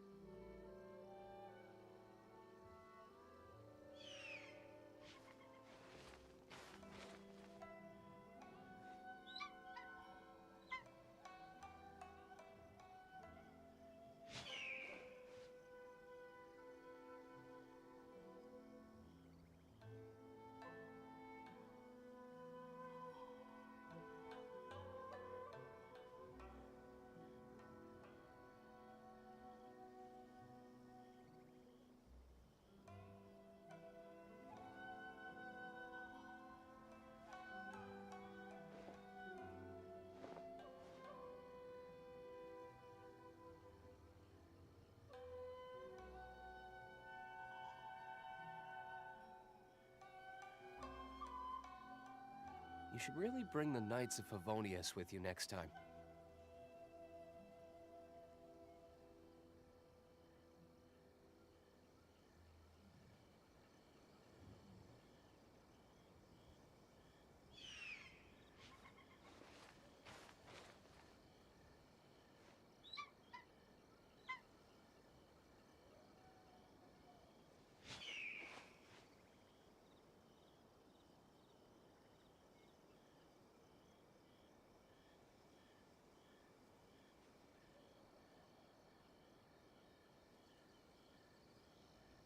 I still have a lot to do at the guild. How about you take a rest while I go back?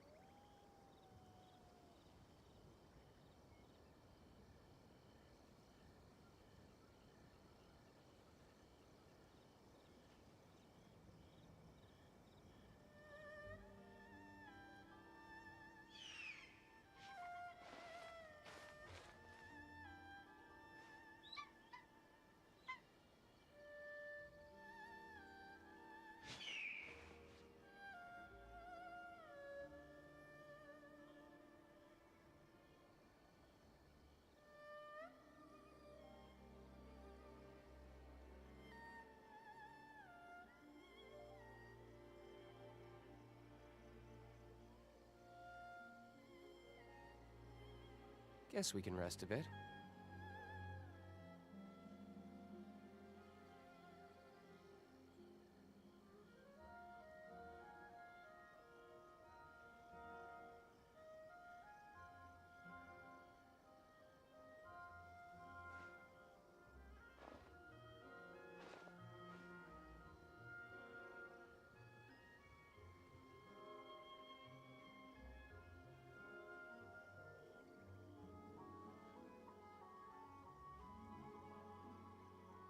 I still have a lot to do at the guild.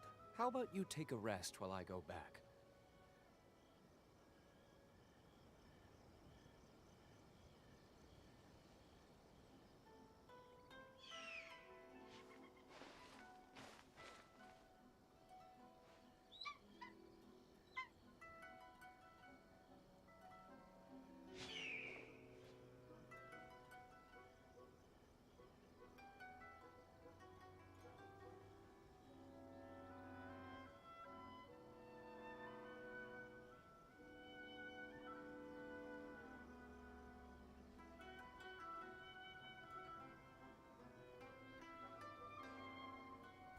Alright, I am back.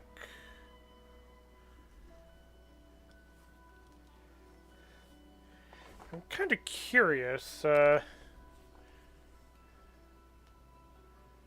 it comes to Kazuha, is that sword listed? I'm looking at GenshinBuilds.com. I've been waiting for them to do an update on Sino to see what the best setup is for him. Oh, they finally updated it. Ah, Missive Wind Spear is one of the weapons listed as being workable with him. White Tassel, Deathmatch. I do not have any of those legendary weapons, so that's not going to be helpful.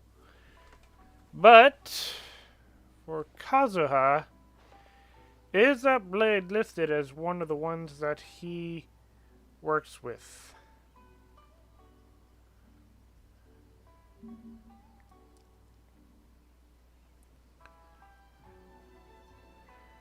Nope, that blade is not listed on here.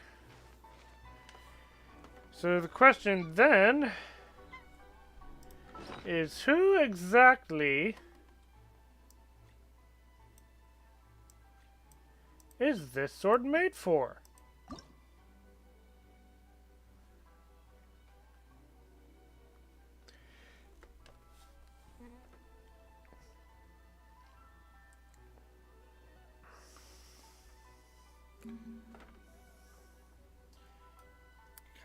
Kagotsurube Ishin.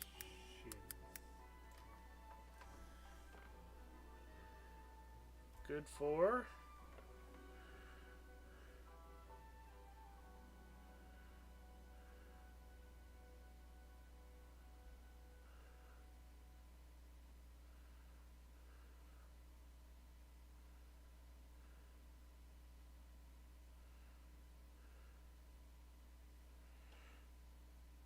Okay, so,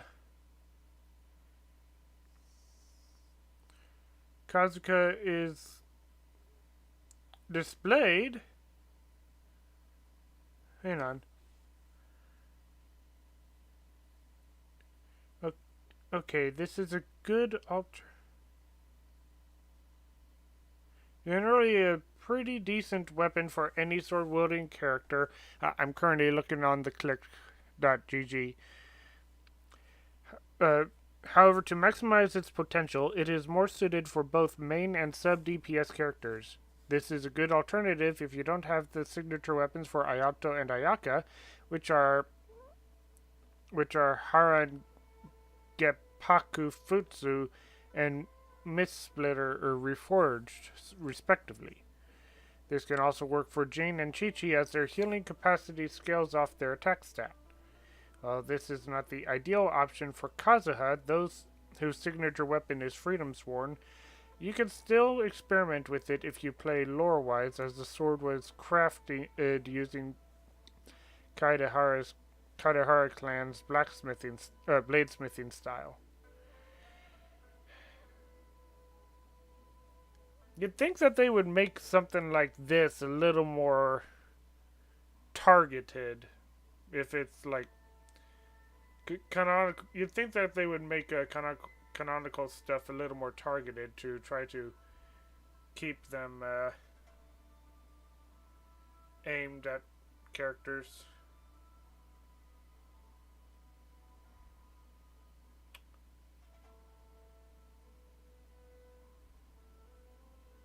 Ah, well. It's a nice looking blade, at the very least.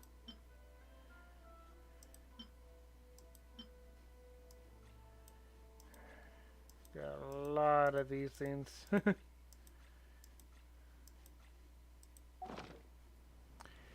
Alright. Let's see. Next up, Tainari.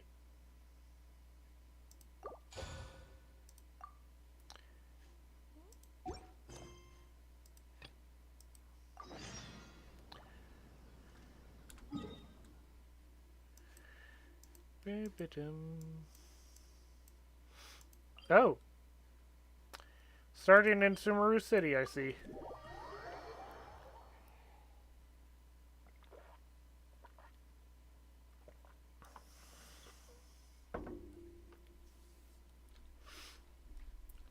Despite the fact that we are currently wanted by the academia. And Catherine is still here.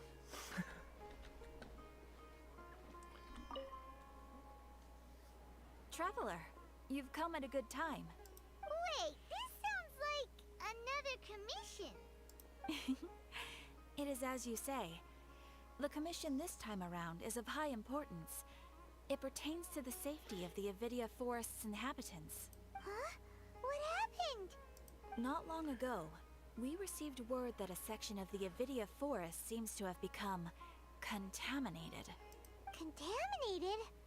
You mean a new withering zone? I don't know about the specifics, but I hear that strange things are happening to people who cross through that region. The Avidia Forest inhabitants won't leave their homes so easily. If we allow this contaminated region to expand, the consequences could be unimaginable. That's why I want to ask you to investigate the situation. Even if all you can do is stop the contamination from spreading, that will still save many people. This is forest business. Maybe Tainari will know something. Let's go find him. Okay.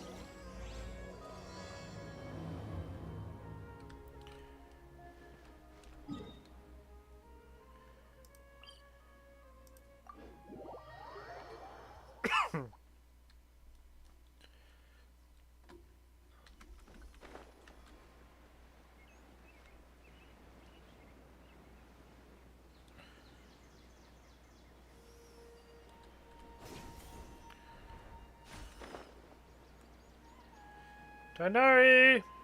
Kale!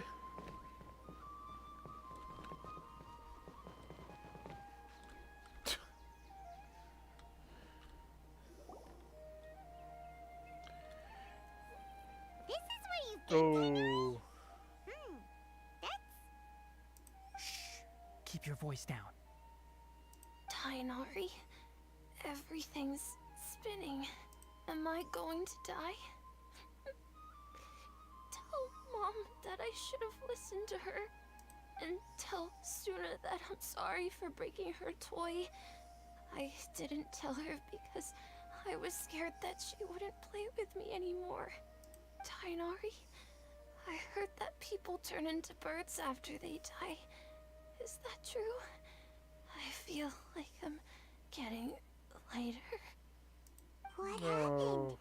happened? Tainari, is he? Okay, enough nonsense. You just have a small fever. Take your medication and rest. You'll be bouncing off the walls in no time. keep the thing about the toy a secret for now? No can do. You're a big kid now. Once you're recovered, go and apologize. Keeping secrets to yourself won't solve anything. Oh, no, I'm gonna go tell her right now. Sorry. Oh. Hey, let me ask you something. I recall that you're usually pretty healthy. How did you get this sick all of a sudden? I don't know either. Mom's been telling me not to play in the forest. I just wanted to look inside. It's different from before. I got lost and went around in a huge circle. After I got out, I started feeling dizzy. Could it be? The contaminated region? So that's how this whole mess happened. Anyway, go rest. No running around until I say so, got it? Traveler, Paimon, let's step out for now. Mr. Forest Watcher, how is my son? I gave him some antipyretics. Let him rest here for a while. Antipyretics? I told him that he would feel better after some medicine and rest, but I only said that to comfort him. His symptoms resemble a fever, but something else is causing them. They seem more akin to a disruption in his psyche. Antipyretics won't be of much use. What do we do?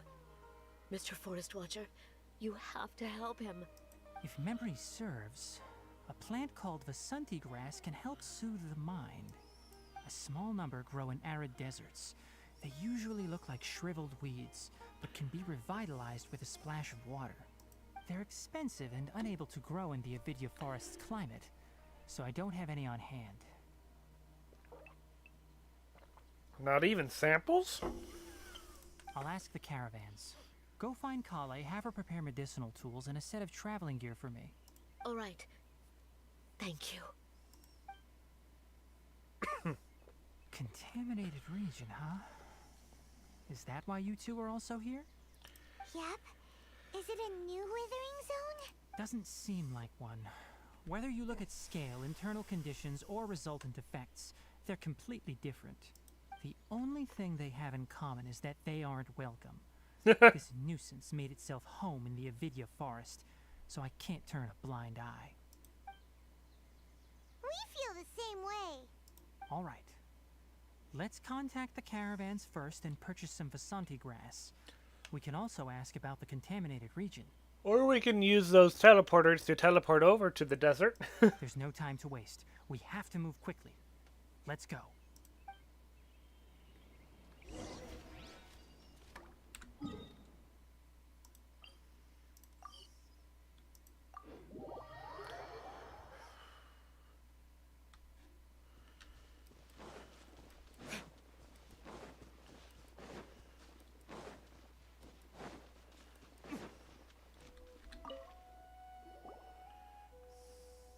Excuse me, I'd like to purchase some Vasanti grass. Do you have any? I'm sorry, Mr. Forest Watcher, but we've been closed for the past few days. Closed? Now that's odd. It's my first time hearing you say something like that. It's a long story. Some of our goods were stolen recently. Oh dear. They were mechanical parts that we got from the academia. Although they're old models, they still fetch a good price on the market. Our caravans had to pull together Mora to afford those parts. Now that they've been lost, we'll likely come up short this trip. All the merchants talked it over, and we decided to raise the prices of our remaining inventory. Until this plan takes effect, none of us can privately sell anything. I don't get it. If these goods are so important, then why not think of a way to get them back? Raising prices won't solve anything. At best, you're shoving the consequences of the robbery onto your customers. Mr. Forest Watcher, it's not that we don't want to. It's just the thief disappeared into the deepest parts of the forest. Huh. We asked around, and apparently the forest has been very unusual as of late. Anyone who goes in experiences mental anomalies. We can't keep waiting out here for the thief to come out. All we could do is come up with another solution. So the bandit hid in the contaminated region after stealing those mechanical parts. How many people were there in total? Were they not affected by the contaminated region? that crook came from the contaminated region. As for how many, there weren't any people. No people? Even if I tell you, you might not believe me. Fine. The thief that stole our parts was a huge mechanical crab. What the heck? The Avidia Forest has creatures like that? I didn't see any in the Avidia Forest field guide. To be honest, I'd rather not think about it. It moved too skillfully to be new at this. It must be like some sort of Conrian device. It came out of nowhere. Before we could react, it swiped our goods and ran away. We were all shocked. By the time we came to our senses, the thief was already long gone. I see. If we help you retrieve your stolen goods, then business will return to normal? Oh, but of course! Not only that, but you'll become one of our caravan's VIPs on all future purchases of any... Enough. Tell me something that's actually useful. Any leads on that mechanical crab? Not useful, dude. This guy's offering you deals on any future medicinal purchases you need to make. Maybe one. After our goods were stolen, we specifically got someone to assess the situation. If you're interested, you can go and talk to them. All right. We'll go and have a word.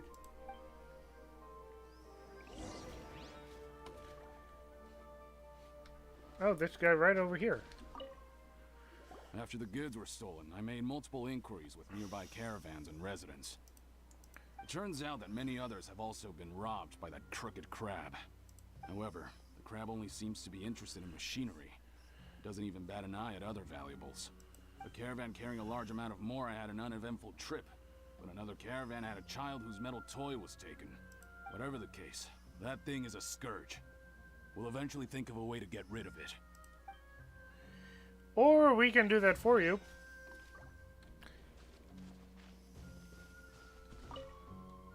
That mechanical crab is fast, strong, and a pain to deal with. 10 of us might not even be able to take that thing head on. Didn't the academia ban research on mechanical life forms years ago? Our salaries even got Oops, did not mean to click that. Who would have thought that that robber wasn't a human, but a mechanical crab? This is rough.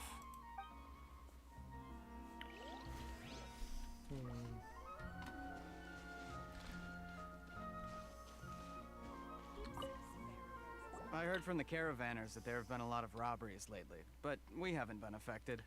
We don't normally see the mechanical crab, and it doesn't disturb our daily lives. It only shows up when the caravans are here, and it runs back to the contaminated region after it's done making a mess. You haven't tried capturing it? We have, but it's too agile and fast. However, we did unexpectedly learn something the last time we tried to capture it. It apparently lives in the deepest part of the forest, so instead of immediately moving its spoils, it first hides them nearby. Once its stash grows large enough, it moves everything in one go. You'll have to move fast if you want those goods back. Okay.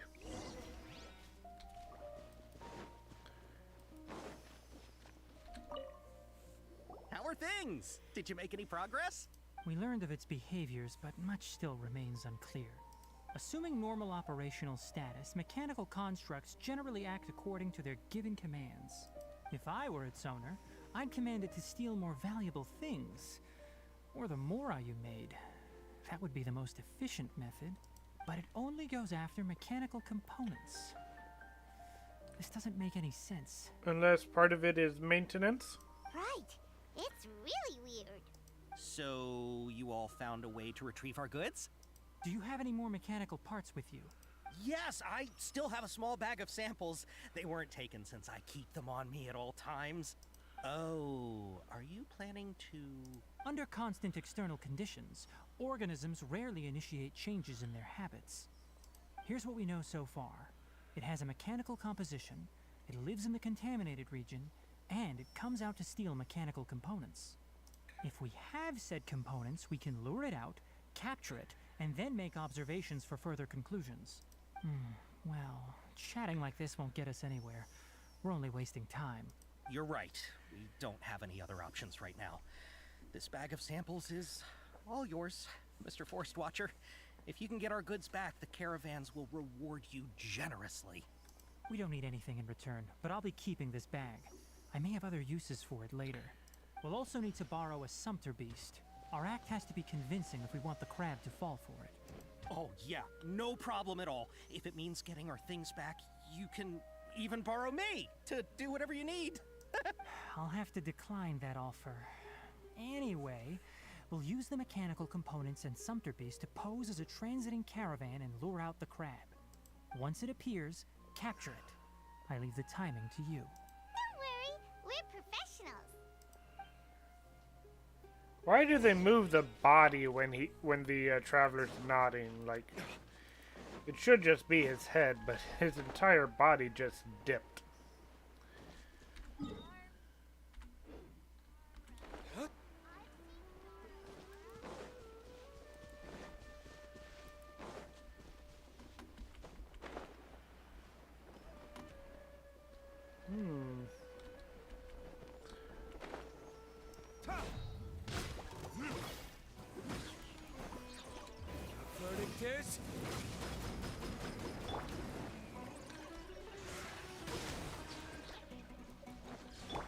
Allow me.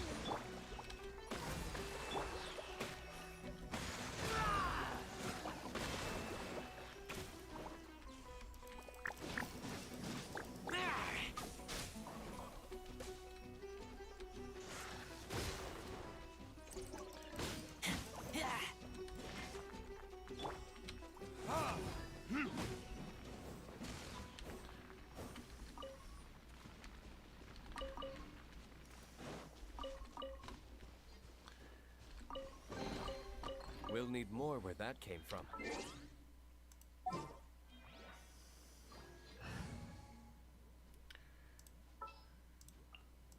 This world is full of...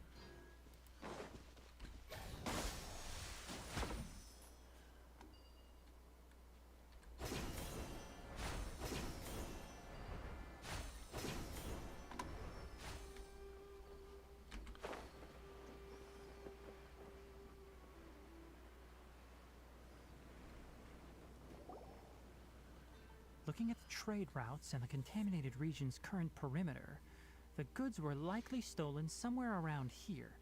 Then let's get to it. We'll definitely capture that criminal crab. Okay, we'll start from here and have the sumpter beast with the components on board lead the way. This sumpter beast isn't familiar with us yet, so be calm and take your time with it. The sumpter beast went ahead. Let's keep up with it.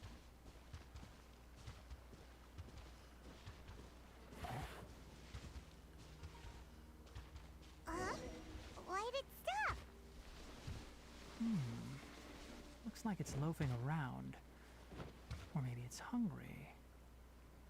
The caravanners grew disheartened after their goods were stolen, so they probably didn't feed their animals as scheduled. Let's give it something to eat.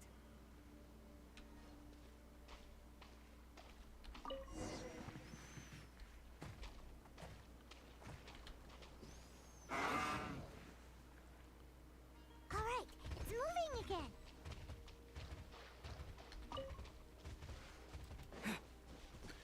Bit faster than before. Ah, yes, exactly what I thought it was. Did you hear something?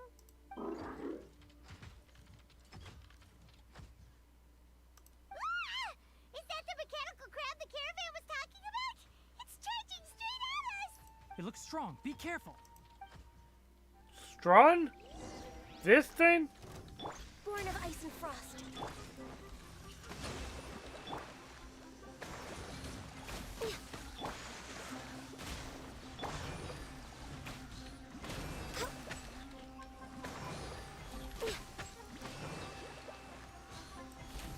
No touching.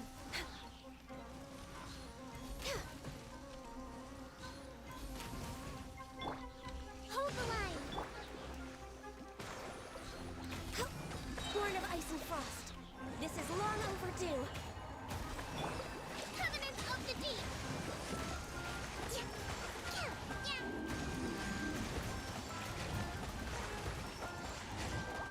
Oh no, it's getting away. Oh, or not. Huh. Just try to escape this time, you naughty caravan robbing crab! Hey, playing dumb won't save you. Spill it! Why are you stealing so many mechanical parts? It doesn't seem to understand us. It doesn't seem capable of comprehending complex questions. Keep an eye on it. I'll search around the area for the caravan's goods. I have to say, this is quite a fancy design. I don't know why you're stealing mechanical parts, but they don't belong to you. Stolen items must be returned to their rightful owners. Any objections? It looks sad. You came from the depths of the contaminated region, right? How about you help us with something? If you take us there, I'll give you some mechanical parts as a reward. What the heck is... I'm sorry, do these things have some sort of consciousness? It reacted. Does it understand us? We can't be certain yet. Its excitement may be a simple programmed response upon seeing mechanical components. Okay, so you want the crab to lead us into the contaminated region? That's right. The contaminated region has a large and currently expanding perimeter, so it would be difficult to conduct a thorough search. If we charge straight in, we'll get lost like headless pigeons. Also, our new friend here seems to be full of secrets. No kidding. I've been studying this contaminated region recently, and I have a hypothesis of my own. So to be absolutely safe, it would be best to have a guide lead the way. Paimon gets it now. Does the scuttler understand what you're saying? It doesn't have to, as long as it isn't hostile towards us. I gave it some components that it will definitely take back to the contaminated region. So long as it doesn't attack us, we can simply follow along. No, I think it understands us. It seems to be really happy. Listen to me. Wait for us here. No running off. We'll be back soon. If you're still here when we return, I'll give you another mechanical part as a reward. Understood? Does that count as understanding us? I'm not sure, but our priorities are to retrieve the mechanical components and to purchase Vasanti grass to make medicine with. We should return, but before we do, we need to set up a few traps. Can't have that crab escaping. Sheesh.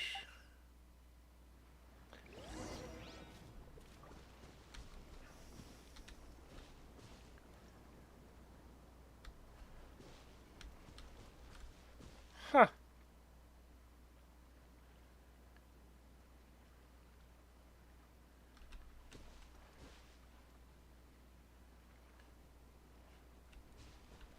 Okay.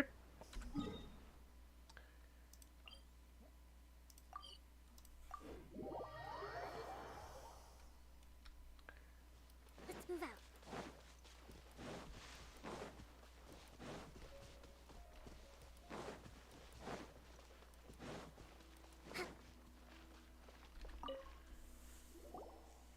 Oh! Oh! These are the mechanical parts that were stolen! You really got them back for us! Ah, thank you all so very much. I don't know how I can repay you. Wait, didn't you want to purchase Vasanti grass? You know, when he was talking about stolen mechanical parts, I was expecting a lot more than just... Oh wait, there was that crate too. Never mind. Don't worry about the price. They're on the house. How many do you need? 2 is enough. No, that won't do. Here, I'll throw in some more. No need. I've already received a reward from you. Reward? You mean that bag of mechanical parts? They aren't worth much compared to this merchandise. But those parts are very useful to me. Just like the Vasanti grass. I retrieved the things you needed, and you gave me what I needed in return. We're even. Oh, and before we go, just a reminder, the forest has an intricate and biodiverse ecosystem. Even if there were no mechanical crabs, other dangers are still present. Take caution on this route. Noted. Thank you all ever so much. Let's return to the village. The earlier we can give the child medicine, the sooner he'll start feeling better. And then we gotta make sure to hurry back to the crab.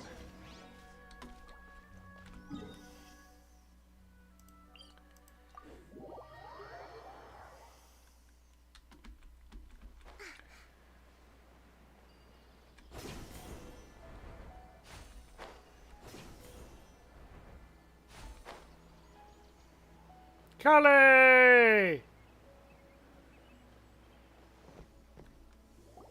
Oh, hi there, Traveler and Paimon. Master, I prepared the pharmaceutical equipment. Do you need me to help grind the medicine? No need. A precise dosage is required this time, so I'll do it myself. Aw, poor Kale. Okay. But once I'm done, you can deliver the medication to the child. He gets a little nervous when I'm around for too long. I don't think he finds me very approachable. I'll go prepare the medication. Traveler, give me a hand.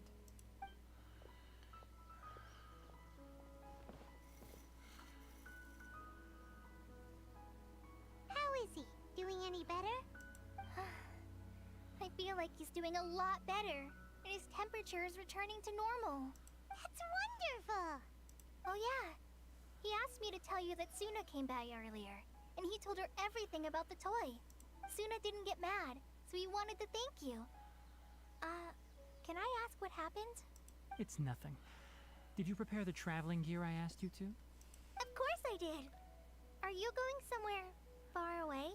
Yes, we're going to the contaminated region. Judging by its size, we will likely have to stay overnight.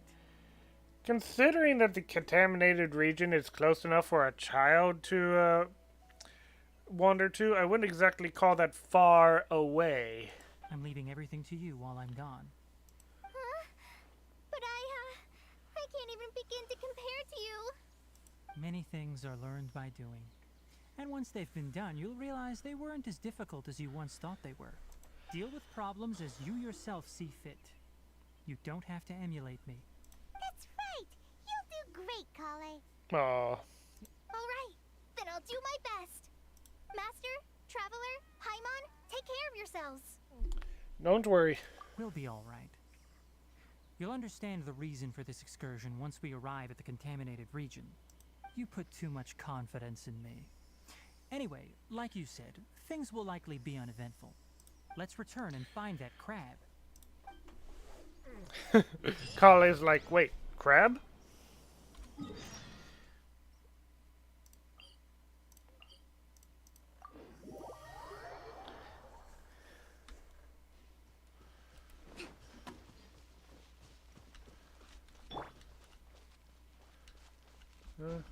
Looks like that one was already activated.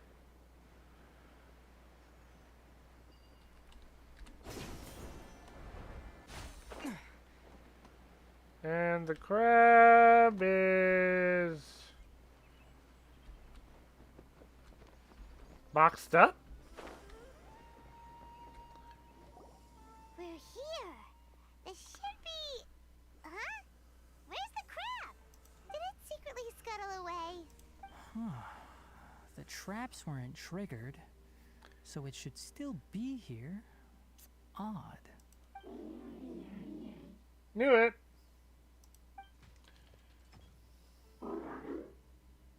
It's here. You honored our agreement and waited here until we returned. As such, I'll hold up my end and give you another mechanical part. Keep it safe. I'm not giving you another one if you lose it.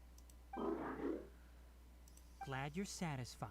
If you want more mechanical parts, take us deeper into the contaminated region. I want to see what I just heard happened bubbling. there. What caused the Avidya forest to become like this?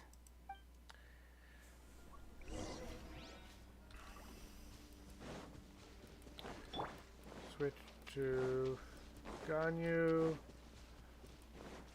What? So this is the contaminated region that everyone's been talking about. Oh, it definitely looks different from normal. Outside of that glowing flower, I don't know what It's you're like- talking about. Really creepy and suffocating. Do you feel unwell at all? Doing fine so far. It's as I predicted. Elemental power confers a degree of resistance against the contaminated region's influence. How do you know that? I haven't entered the contaminated region for a proper investigation, but I've conducted quite a few controlled experiments. My observations during our time here have all but confirmed my hypothesis. Look at these flowers. How are they different from normal? They're brighter. This flower species is formally known as the Sumeru rose. but it is also known as the ley line lodestar. They're sensitive to ley lines and emit varying amounts of light in response. Excessive brightness indicates a dangerous level of ley line activity in the surrounding area. Oh. From the looks of things, the ley lines around here are already out of control. You're saying the contamination here is coming from ley lines? I can't confirm that right now, but I think that is the case. Let's take another look around and see if we can discover more clues.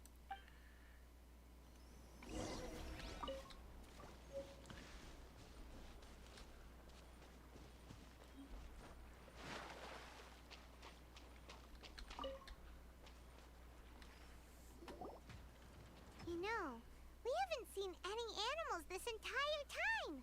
The birds used to chirp really loudly, and there were a lot of foxes. This contaminated region currently appears to have a critical efflux of ley line energy, which is probably the root cause of the patient's cognitive disturbances. Some animals have keen awareness. They sensed something abnormal in this area and fled. Leaky ley lines sure can cause a lot of damage, huh? Like how plants have preferred growth conditions, we also gradually habituate to our surrounding environment. Climate, temperature, humidity, intensity of ley line energies. When people live under fixed conditions, they reach a sort of homeostasis with their environment. This equilibrium is broken when the surrounding environment abruptly changes, causing people's bodies to react in abnormal ways. If normal fluctuations in temperature occur, then our bodies automatically adjust. However, the average person cannot adapt to changes in ley line energy, and so they fall ill. Ah, I see. Then why are we okay? I like how the crab is just listening into the conversation. I'm not sure why you are, but he and I are fine because our elemental capabilities allow us to adapt to this kind of change. Of course, it's not a good idea to spend too much time in areas with concentrated ley line energy. The only one who can freely traverse this place is probably the mechanical crab. That's about it for the investigation. Help me find an open space. I want to test something.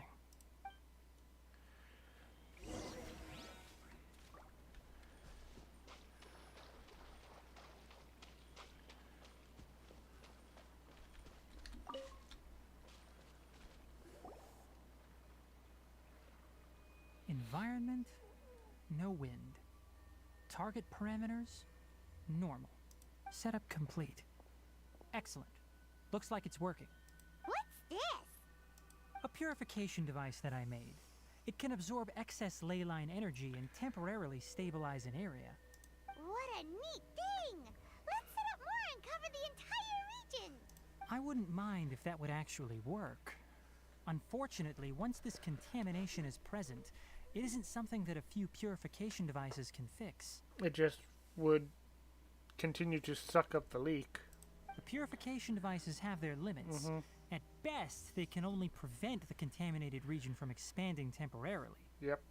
If we want to permanently eradicate the contamination from the ley line effluents, we'll need to tackle the source. At the heart of the contaminated region? That's right.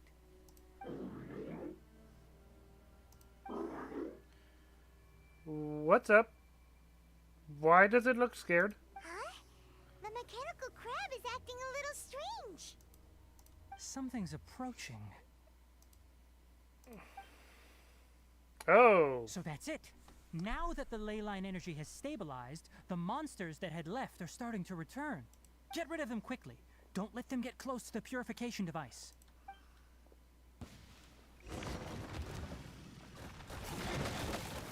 No touching.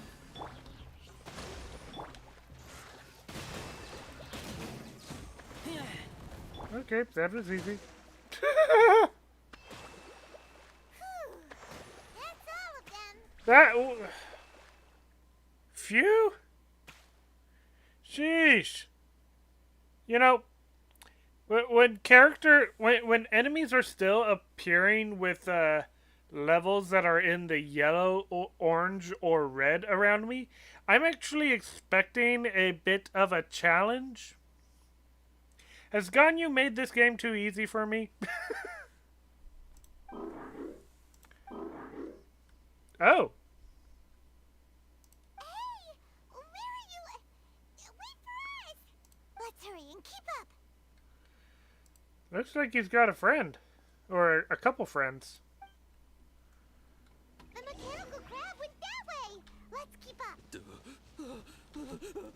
Help! Help!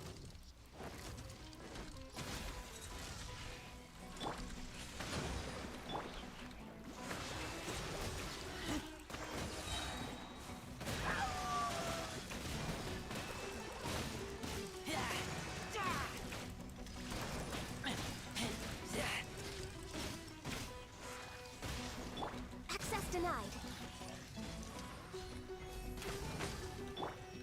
Rest and rebuild.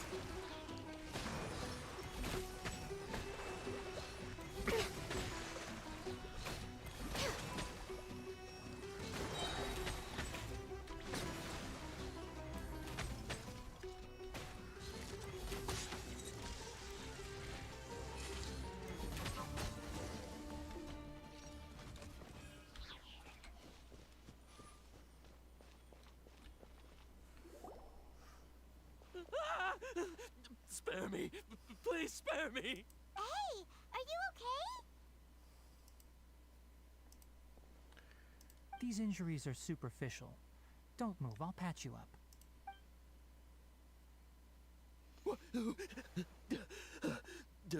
Who are you all? What happened to those mechanical monsters? Don't worry, we took care of them. Oh, good.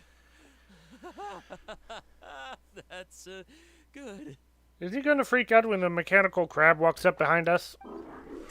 Yep. It's a monster! Hurry, attack it! How do we explain this? Krabby here isn't a bad guy.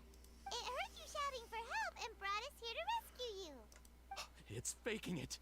It has to be. Maybe it's gonna partner up with the other mechanical monsters and kill me. Do you know what's inside the forest? It's all crawling with mechanical freaks.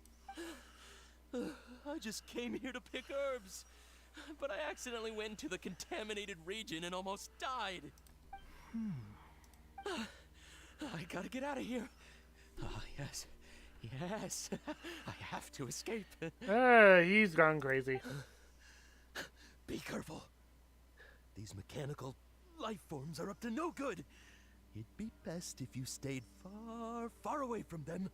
No wonder the academia wanted to completely ban the existence of mechanical life forms. Those things should be annihilated. Ah, boy. Are you okay? His inarticulate speech and bodily tremors indicate psyche disruption.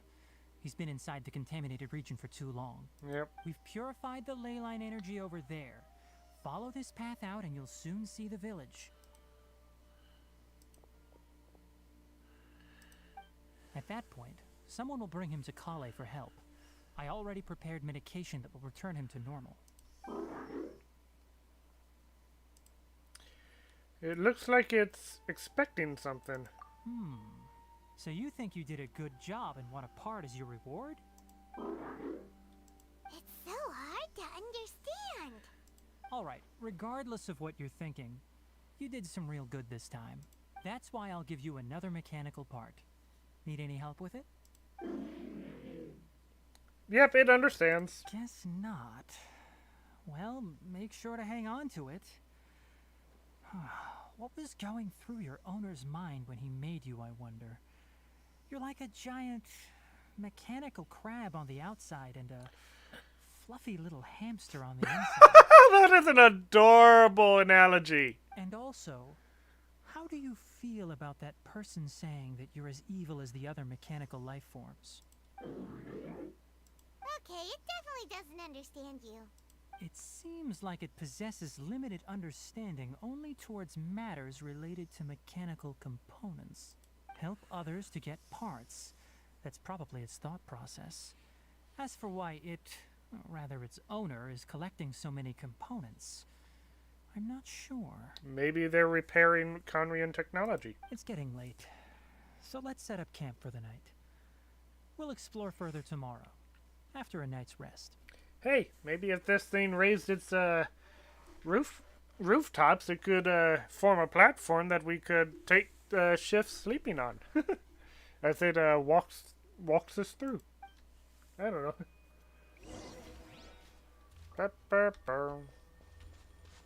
Okay, the music just... Hey, over here! Come on, you big lummox, raise your head and look up!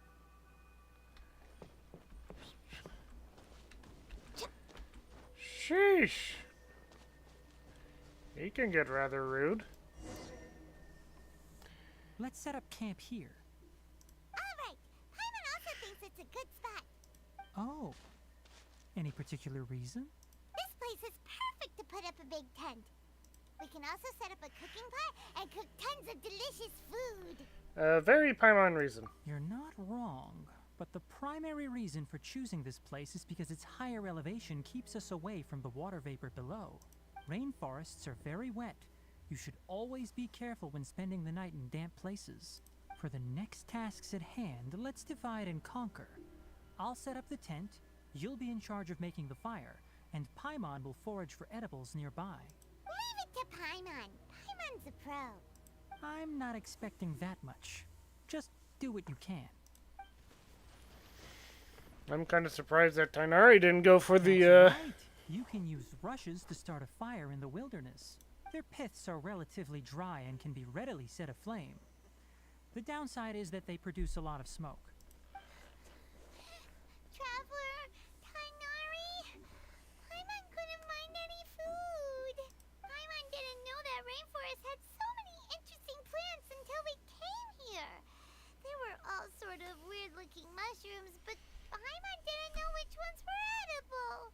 Paimon also saw wild berries on the ground, and Paimon was gonna fly over and pick them up, but the dead leaves on top suddenly started moving. It freaked Paimon out. Those were probably dead leaf butterflies. They camouflage as dead leaves to evade predators. Ah. My guess is that they mistook you for a bird when you flew over, so they fled. Little did they know that you were more scared than they were. Never mind. The tent's up, so you two go rest. I'll forage for food. Oh. You found some already. Ah, you have my gratitude. Paimon understands it this time. It wants mechanical parts again. Sorry, no part this time. That task wasn't important enough. If every little thing resulted in a reward, then it might start to take advantage of the system. I'll note little things like this and give a cumulative reward at a later time. Are you running low on parts? That is one reason. It looks really sad. After some further thought, it might come up with some weird misunderstanding if I don't give it something. All right, here's another for you. I'm off to prepare dinner. We'll take shifts on lookout duty tonight. You two can sleep first. I'll wake you up later. We need lookouts? Yes. Even though most animals fled because of the ley lines, we can't completely let down our guard. Yeah, especially if there's more mechanical creatures. And hang on, why didn't we steal some mechanical parts from those things that we killed over there? It's settled then. I'll set up some pest-repelling devices so poisonous insects don't come crawling into the tent. Have a good night. Nope.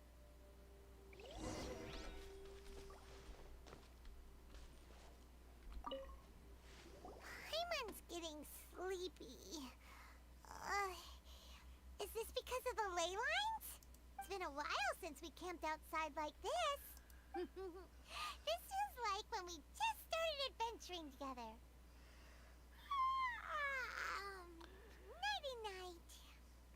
Nighty-night. Nighty-night.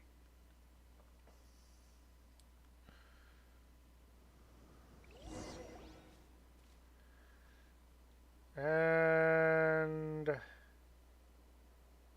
oh, there's Tainari. You're awake earlier than I expected. Did you sleep well? Very well. That's good. I was worried that you two wouldn't be able to sleep, so I specially used 2 of my homemade incenses. Don't worry. They're made from all natural ingredients. They have a light fragrance and aren't harmful to the body. Speaking of which, have you seen the crab? It was scampering around over there just now, but I don't know where it went. Are you wary of it? So you can tell. My suspicion is less towards the crab and more directed to its unrevealed owner. A ley line effluence of this magnitude occurred without any warning. Someone probably disrupted the natural flow of the ley lines. Until we fully understand the situation, take extra caution. The academia has banned mechanical lifeform research for years, so the origin of these creatures is very suspect. The academia previously conducted research on mechanical lifeforms? Topics related to mechanical lifeforms were popular in the Spontama for a time. Some of my juniors had also thrown themselves into such research. They proposed an intriguing idea. Use our knowledge to create a new and practical lifeform that could help humanity conquer nature. However, no matter which modules or parts are installed, a machine is innately a construct that receives and executes commands. They can never possess self-awareness like us or other living organisms. In their pursuit to discover the differences between mechanical and biological lifeforms, zealous researchers performed unregulated vivisections and other absurdly cruel experiments on animals. Research on mechanical lifeforms was thus banned. The irony is that the researchers became even more impetuous afterward. Who knows? Maybe this subject will be unbanned in a few years. Do you not like this area of research? That's a difficult question to answer. I'm interested in the topic of mechanical life, but I don't like the researchers' attitudes. Because the conquest of nature is bad? It's just my personal opinion. My ancestors Oh, and the there it is. Suna of the desert coexisted together and supported one another. The bloodline of my people was born from this symbiotic relationship. So to me, all life is important.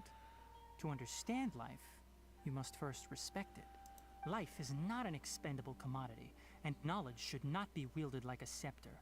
These are the points of contention I have with some researchers, and why I left the academia. By placing yourself above other life forms, what kind of results do you expect to get from researching pure life with impure intentions? I understand what you mean. Really? Well, I'm glad to hear it. There he is. Coffee? Did you prepare this for us? It looks like it wants a reward again. All right. Seeing that you're working so hard to help out, I'll give you another part. You're not planning on using it. Many of your own parts are critically degraded, and you're running low on power. All right. Suit yourself. Oh, and thanks for the coffee, but I'm about to go to sleep. Leave it with him. The night watch is yours. Stay safe.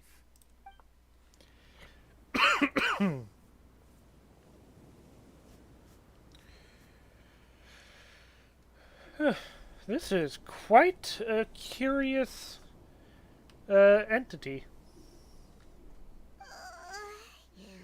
Sorry.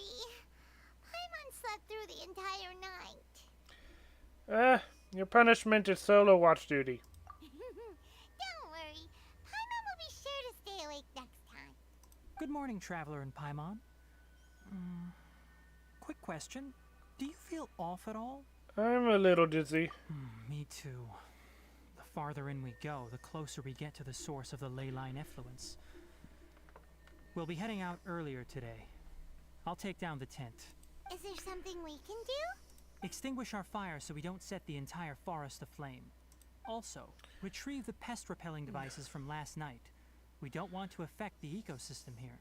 Got it! Paimon will take care of the fire. I'll retrieve the pest repelling devices. All right. Let's meet back here later.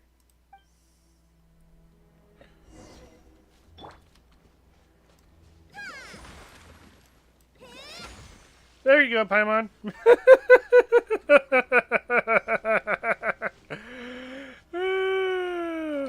I'm mean. All right. It's about time to head out. As we go further in, we may encounter more berserk machines. The effects of the ley lines will also increase. If you're struggling, it would be wise to avoid conflict. Try to conserve as much energy as possible until we reach the source of the contamination. Okay.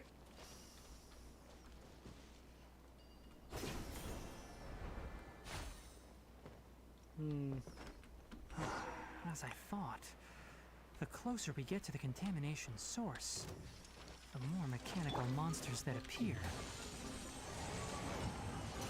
Horn of Ice and Frost.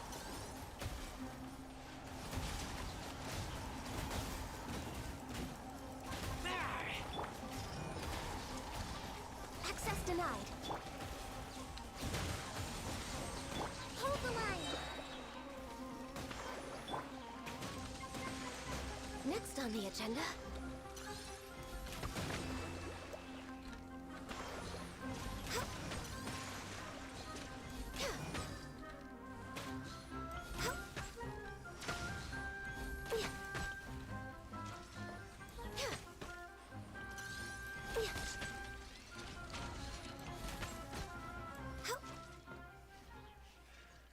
Oh.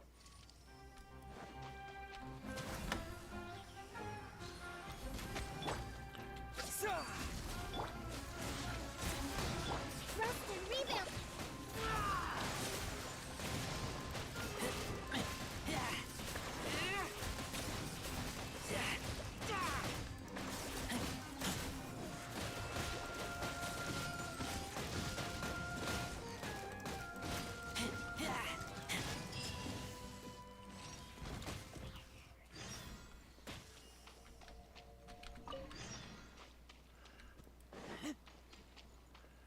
Huh. Hello, Kyo? How do you pronounce that name?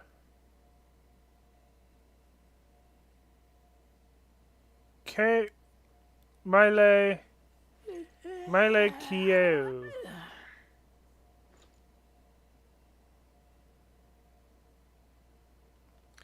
Anyway, welcome to the stream.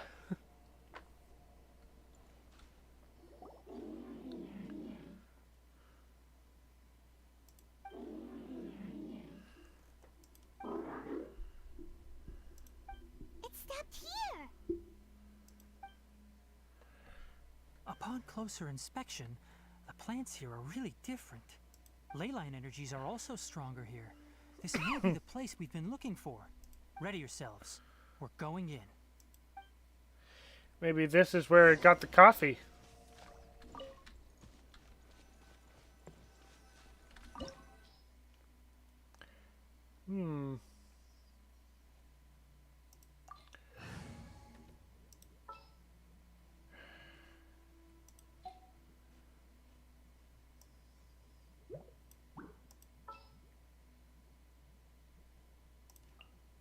At the ready.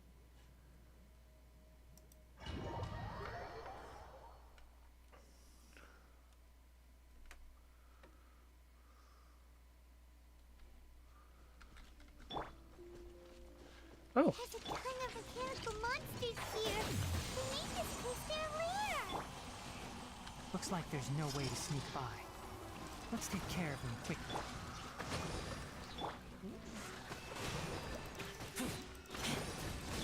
Enshroud!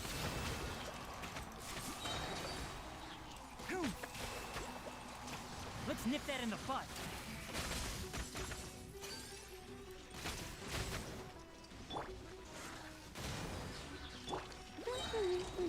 No one escapes my sight. Ha!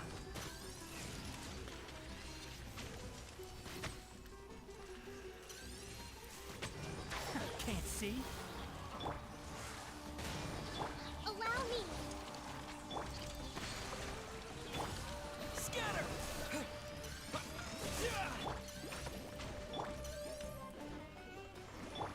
I hear everything!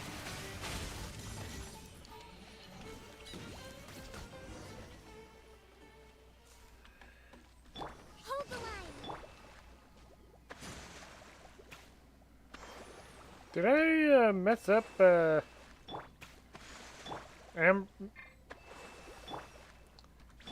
No, I don't know.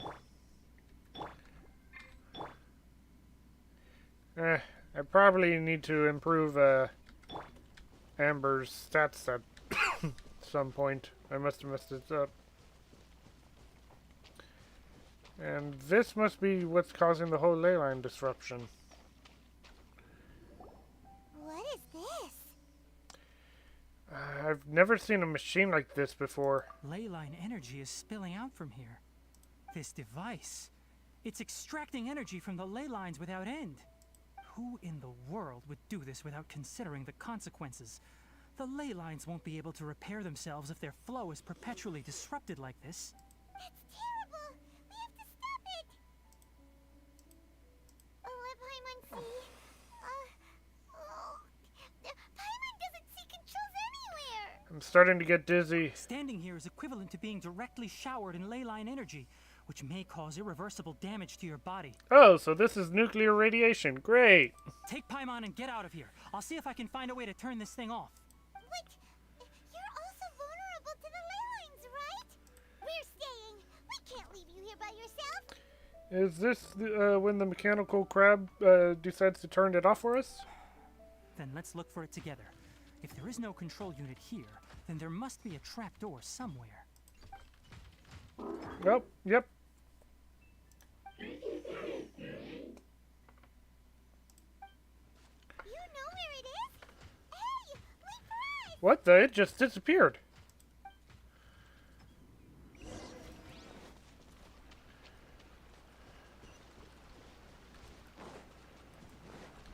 Nice chest. Well, I guess it's not exactly a nice chest, it's just a standard chest. What's this? It'll only show up if What? you step on it? Be careful and watch your step. Hello? Who's... Oh. Look! Someone's here! Are you the one that's taking the ley line's energy? Turn off that machine now! Why aren't you saying anything? Too ashamed?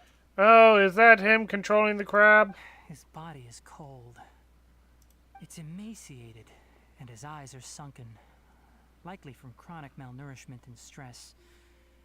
He collapsed and never got back up. What exactly happened here?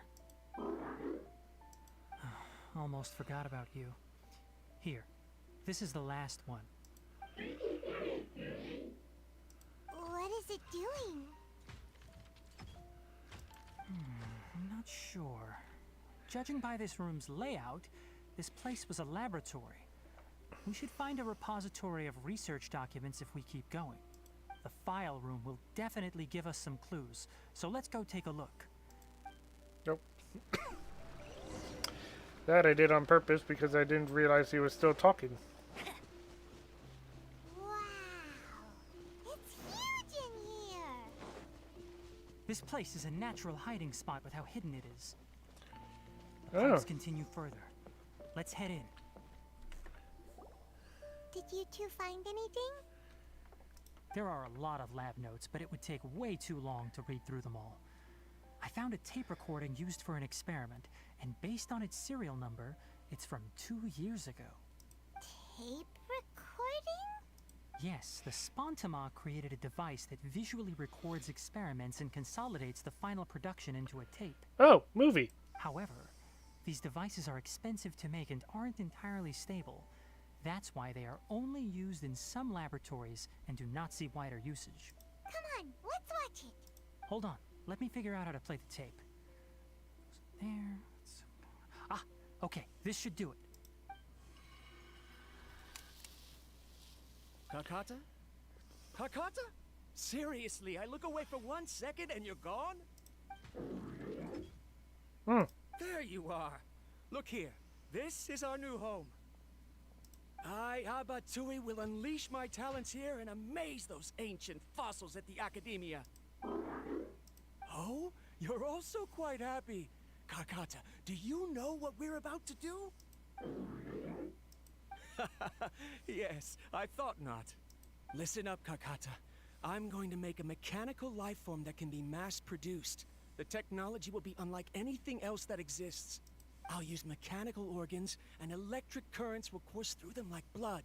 A steel-cast heart that will beat forever, and a brain of myriad components that can think like mine. Inspiration from the ruins and the research that the academia had banned. I hope everything can start anew from this place. When you can understand our language and live among us, you will no longer be a boring machine, but a truly living being. It's fine. You will understand. One day, you will understand me. Karkata is the mechanical crab, right? And that researcher named Abatui said he wanted to prove something to the academia? Banned research. I remember now. I had a junior researcher named Abatui. He was expelled from the academia for researching mechanical life forms. Junior researcher? Junior researcher? Yeah? What's wrong? Nothing. Paimon was just wondering, doesn't Abatui look older than you? He is, but academic progression isn't tied to age. I finished my studies a while ago, so subsequent students generally considered me as their senior. Oh. Of course, age can be an issue. For a while, people always dragged me into pictures. I felt like some kind of animal on display. That isn't important. Let's go and see if we can find other tape recordings.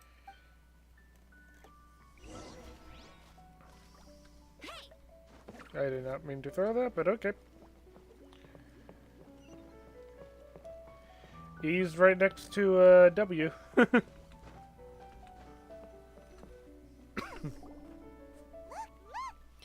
found another tape! A date is written on it. Let Paimon see. It's from a half a year ago! That's quite the time gap. I wonder what happened in between. It's rare that you malfunction because of an operational error. Seems that making coffee is still somewhat difficult for you. Or is there an issue with my set parameters? All right, there you go. Water entered the Keela and caused it to short circuit, so it couldn't receive signals from the ganglion. Look at me, talking to you like this. You can't understand me anyway, can you? It's fine. I swapped in some new parts, so you should be all right now. Try moving around. Everything in working order? Be more careful next time. We're tight on money right now, so we don't have a lot of parts or power to spare. I'm glad. Karkata, did you know? Yesterday, I dreamed that you could talk. Aren't the bunch at the academia always saying things like, mechanical intelligence is just an extension of statistics? They were blown away when they saw us talking with each other. Too bad it was just a dream. Forget holding a conversation with me. You're so simple that you probably wouldn't even notice if I died. Never mind. I should probably be worrying about next month's power. Is he trying to repair his owner? After Abatui left the academia, everyone lost contact with him. I thought he was so despondent that he gave up on researching mechanical life forms. Instead, he had holed up here and continued his experiments. Paimon doesn't feel like he's a bad person. He even changed out Karkata's broken parts. Why would he mess with ley lines? He mentioned something about power. Let's keep looking around.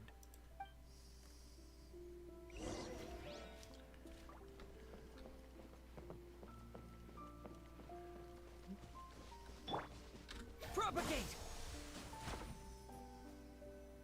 That'll be useful in a second. Following the serial numbers, the next recording should be here. The writing is sloppy. Perhaps his state of mind had changed. There's also an undated tape in the wrong spot. Doesn't seem like Abatui put it there. Maybe Karkata helped him with sorting. It's hard to say. These are the last two tape recordings. Let's watch them.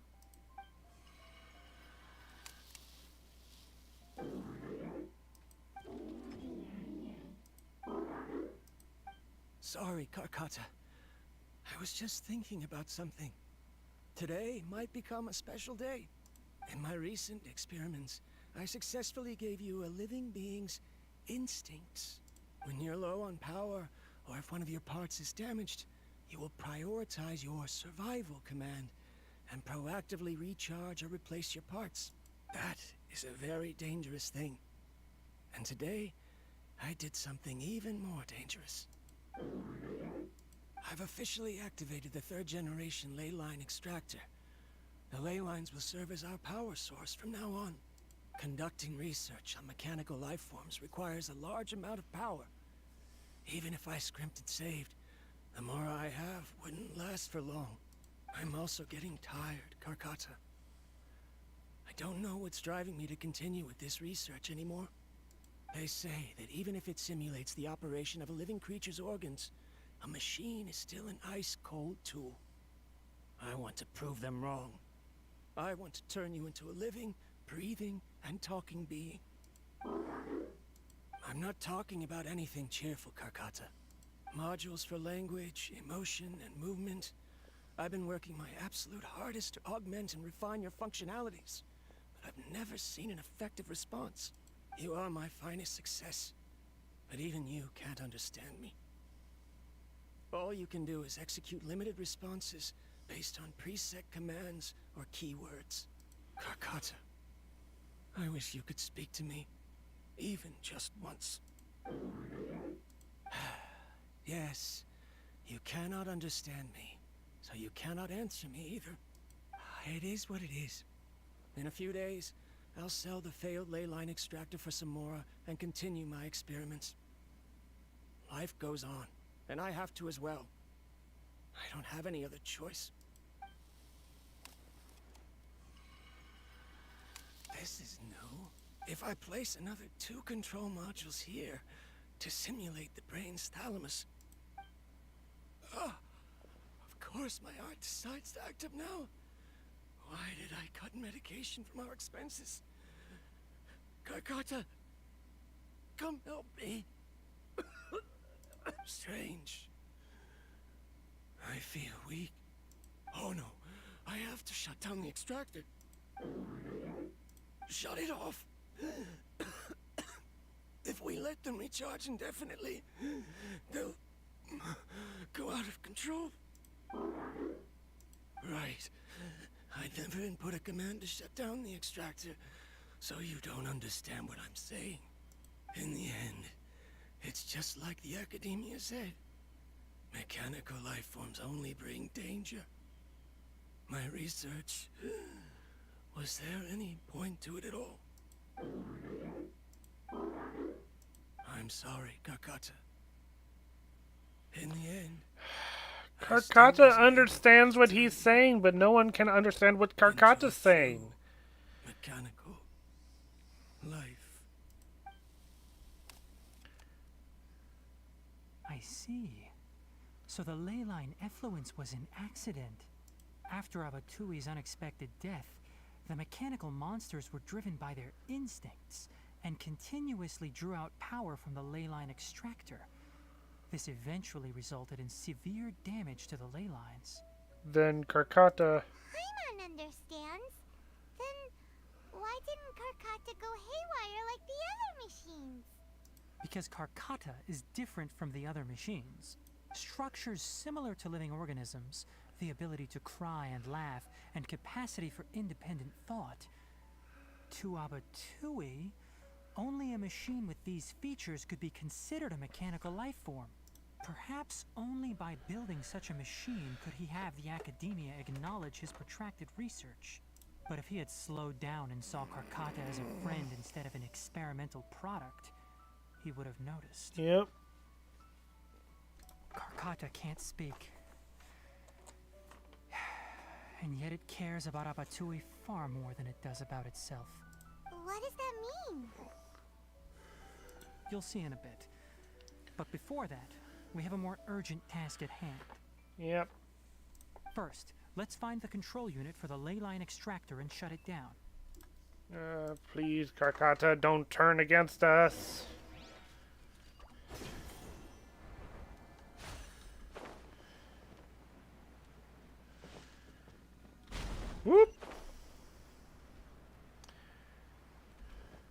of this transparent flooring? It feels like a maze.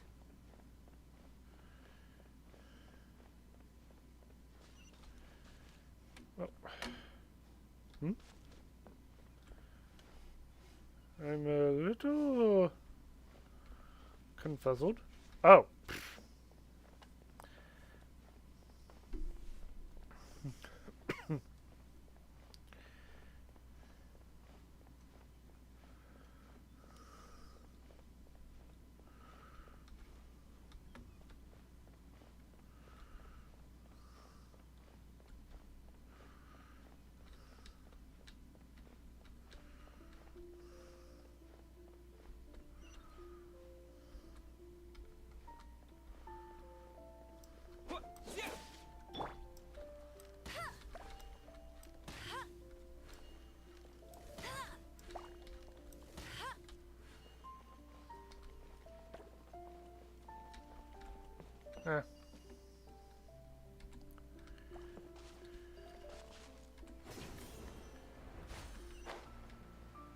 Below us is the final room.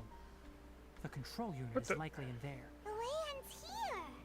Oh, that's why we, Wanna try jumping down?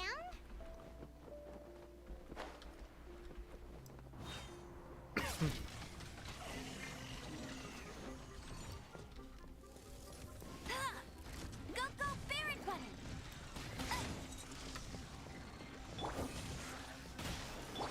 Rust and rebuild. Germinate! Scatter! One with the forest. Nope, orb.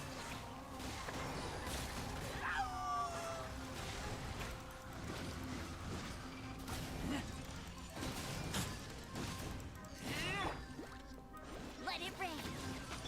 I'll uproot you. Allow me.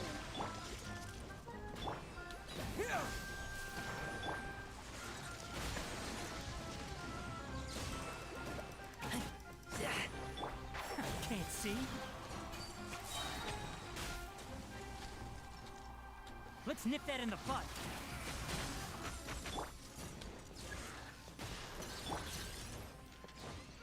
Rust and rebuild. No one escapes my sights. Propagate!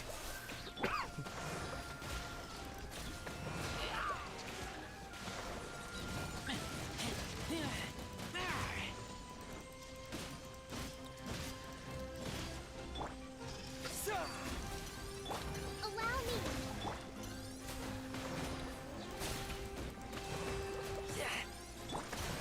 I'll uproot you. Let it rain.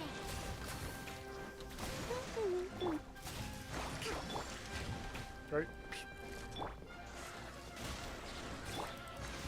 Let's move out. Rust and rebuild. One with the forest.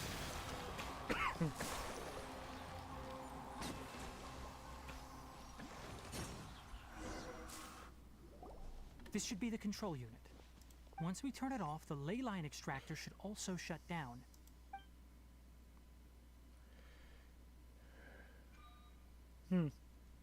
Without an external force damaging the ley lines, they should start to slowly repair themselves.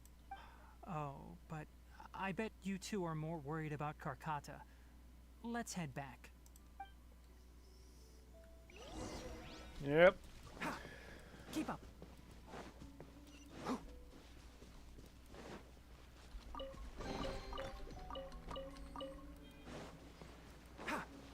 Keep up.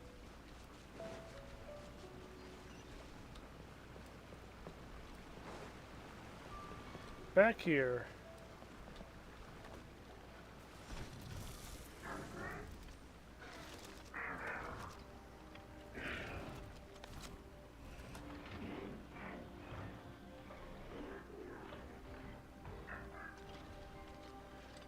Oh.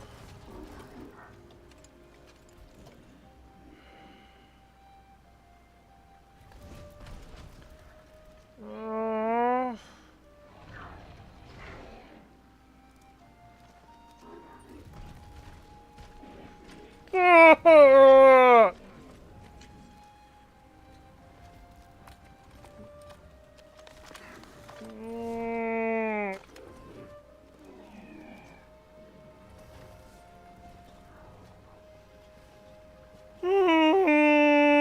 Stuff hurts! I'm actually tearing up a little bit.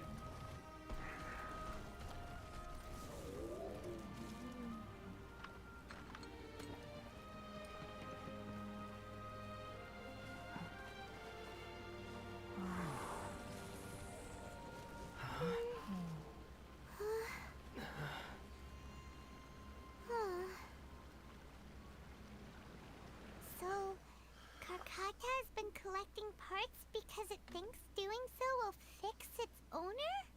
Karkata is unable to understand the concept of death. However, it probably remembers when Abatui replaced its parts when it malfunctioned, and how that restored it to an operational state. It's true that Karkata isn't able to think or understand many topics, but it is like a small child that imitates what adults do. Yep. So that's why it kept stealing mechanical parts. But it can't repair its owner, no matter how hard it tries. At least it didn't start shoving mechanical parts into his body. Yes, but the important thing is that it formed the thought of wanting to repair Abatui. No one knows how this thought came to be, but it has even suppressed the instincts that Abatui had installed. If it really is as we've predicted, this research truly will make waves in the academia. It might have been possible to achieve this with ancient technology, but no one has been able to do the same with modern tools. Karkata? Karkata? Can you hear Paimon? Tainari says you're awesome! It's not responding. It reached its limit. It hasn't recharged this entire time, nor has it replaced its severely damaged parts. It's a miracle that it managed to hang on for so long. I'm going to confirm that the ley line extractor has shut down. Come with me. Let them be alone for a while.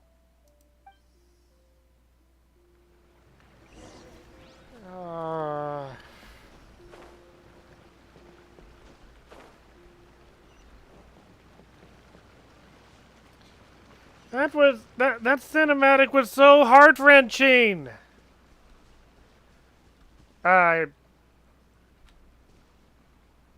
Two Tainaris. The ley line extractor has ceased operations. Traces of ley line energy are still in the atmosphere, but the effluence's source has been stopped. The purification devices will handle the rest. Moving on, those affected by the ley lines need immediate care. We'll put up an announcement on the bulletin board about the dangers of entering the contaminated region, and for symptomatic individuals to find Kale. Karkata? According to the Academia's policies, we need to bring everything back. Research materials related to mechanical life forms will be destroyed, and Karkata will be disassembled and sealed away. What the heck? You two should return first. I'll take care of things here. Although we've stopped the source of the effluence, the ley line energy in the air exceeds normal values. Your bodies won't be able to hold up if you continue to stay here. But... Listen, the Traveler hasn't rested very well, right? Also, it'll take some time to pack up all the research documents. You're not familiar with this research after all, so you won't be of much use here. Tell the Adventurers Guild that the incident has been resolved, and then get some sleep. We can discuss matters tomorrow. Like how some materials get lost? Oh, and don't talk about Abatui. The fewer that know about mechanical lifeform research, the better. Alright. Then let's go back to Catherine.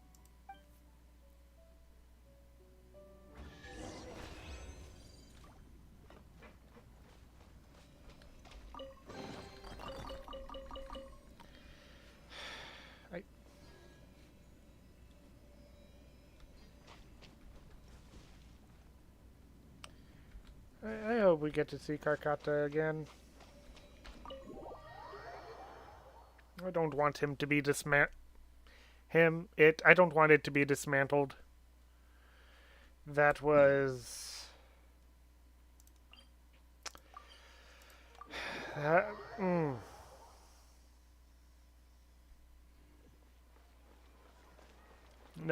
No facial expressions, but you could tell from how it behaved, how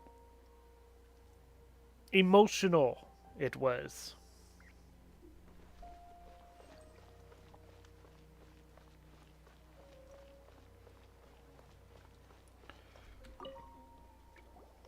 Anyway, so the contaminated region turned out to be a ley line effluence deep in the forest.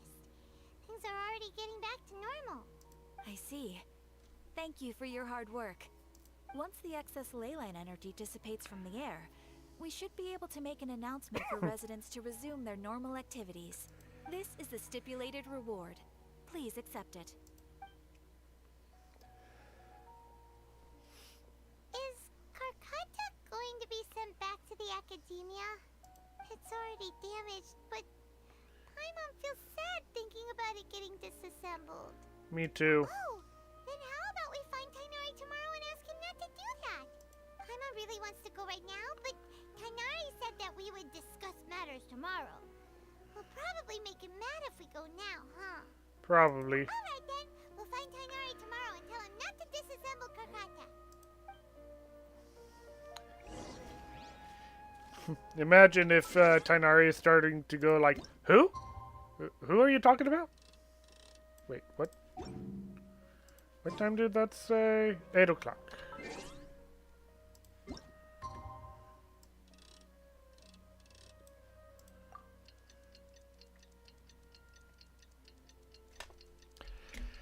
Well, we're taking a break. I finished the coffee, so I'm gonna drink some water.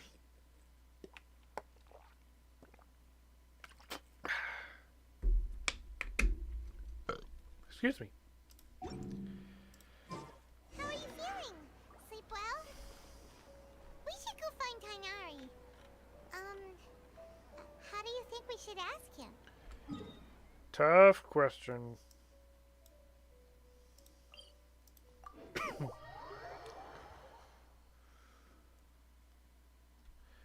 Well, it's a good thing that he didn't go straight to the Academia headquarters. If he had gone there, that could have been more trouble.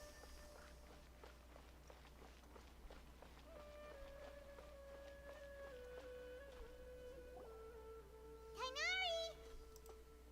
Shh, keep your voice down. The lilac daphne, a daphne of the genus Thameliaceae, has a strong anticonvulsant effect, can be made into an anesthetic powder. Extrapolating from these two datasets, it would be particularly potent against Piscine species. Hey, make sure you're getting all this down. Oh!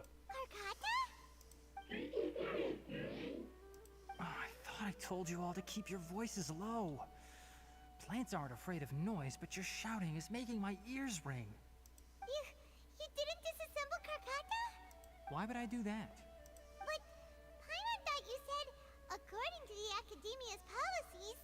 So that's why you two barged in like barbarians at this hour. Fine. I suppose I wasn't clear enough about this yesterday. What I meant was, according to the Academia's policies, all products of research must be destroyed.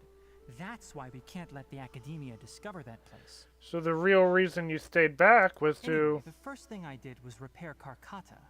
During my time at the Academia, I took an elective course at the Spantama. Who knew it would prove useful one day? We then buried Abatui together. After organizing the research materials, I kept some as a souvenir. Most of it was burned to hide the evidence. I'm not with the Academia, so what do their policies have to do with me? On the other hand, I am the Forest Watcher of the Avidya Forest. I have a duty to protect all life in the forest. Including him. All life brought forth in this world has meaning, and Karkata is no exception.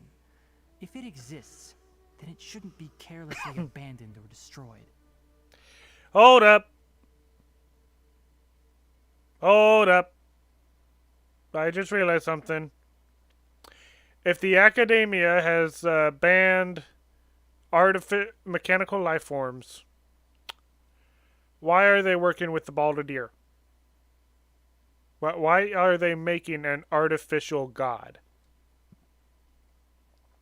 Practically a mechanical god. Is the Baldier biomechanical? Is the Baldier made of flesh, or is he made of machine? It's the same sort of body that Raiden's that the Shogun body is made out of. I have no idea. That's great! Wait, you just said life form.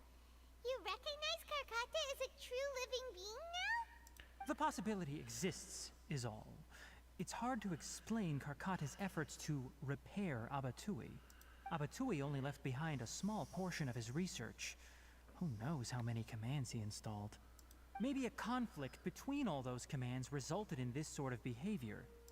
From a more rigorous perspective, it is impossible to conclude that Karkata is a real life form. But the possibility exists. I am willing to believe in that. By the way, I'm not interested in continuing research on this subject. I'm just letting it hang out here because this place is relatively secluded. Oh. But as things stand now, it wouldn't be a bad idea to make it my research assistant. At the very least, it can record my experiments. What do you think?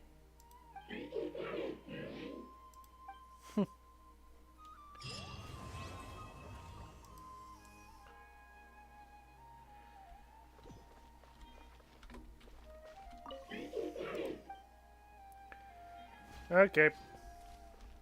This is a happy ending. I am quite satisfied with that. Alright. Is there anything else that I want to do before I end the stream?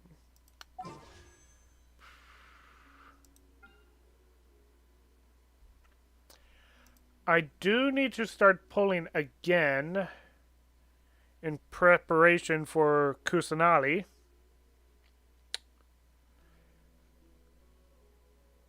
Let's do a single 10 pull. Ooh! Wow, it's that... Yep, okay. That's good.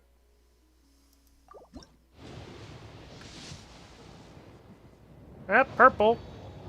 No, Nilo, unfortunately. Now the question is it a character or a weapon? And if it's character, which character is it? Hey, Barbara!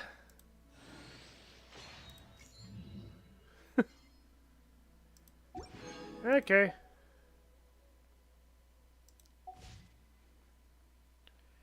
Well.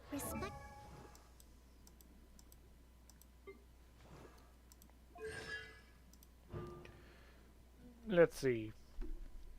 Decreases the cooldown of Let the Show Begin by 15%. Huh. During the ability to use duration, your active character gains 15% hydro damage bonus. Alright. And... wait, why am I... Sucrose. I almost said Sumro. I'm like, no, that's not right. Sucrose. Unbound form, constellation level 2. The duration of forbidden creation is increased by 2 seconds. That's not very long, but okay. And again, I suppose that would make sense with the type of constellation that she has. Alright. I'm gonna need to work on leveling up some more characters. What? Let's get you up to 80.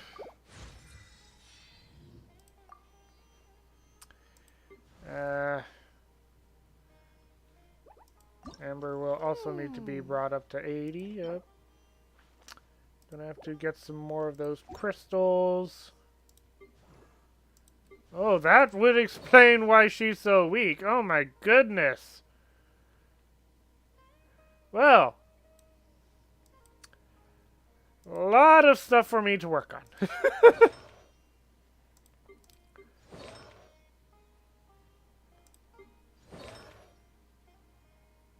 At least I got the best setup that I at the moment for Ganyu. And I think I've done pretty good for Kokomi and Razor. I've done rather decently for Miko, though I still need to get a golden variant of this flower. A good one. Oh, I don't even have one. Okay. Yep, plenty more work needed to be done. Alright. To the will of every creature. Each fish in the ocean swims in its own direction. Well, anyway, troops, thank you so much for watching. This has certainly been a lot of fun, even though I only received... I only had 2 visitors. Well, actually, no. During the first half of the stream, it seemed like I was getting a lot of traffic, but only, commented anything. And then, Kyo, showed up, like, almost an hour ago. But they didn't stay around long. But yeah, this has certainly been a fun stream. I thank you guys very much. Well, I thank those that joined me for joining. That was it was nice to have a little bit of traction. And to those who watch this later, I hope you enjoyed the VOD. Anyway, troops, thank you so much for watching, and I will see you all later. Bye!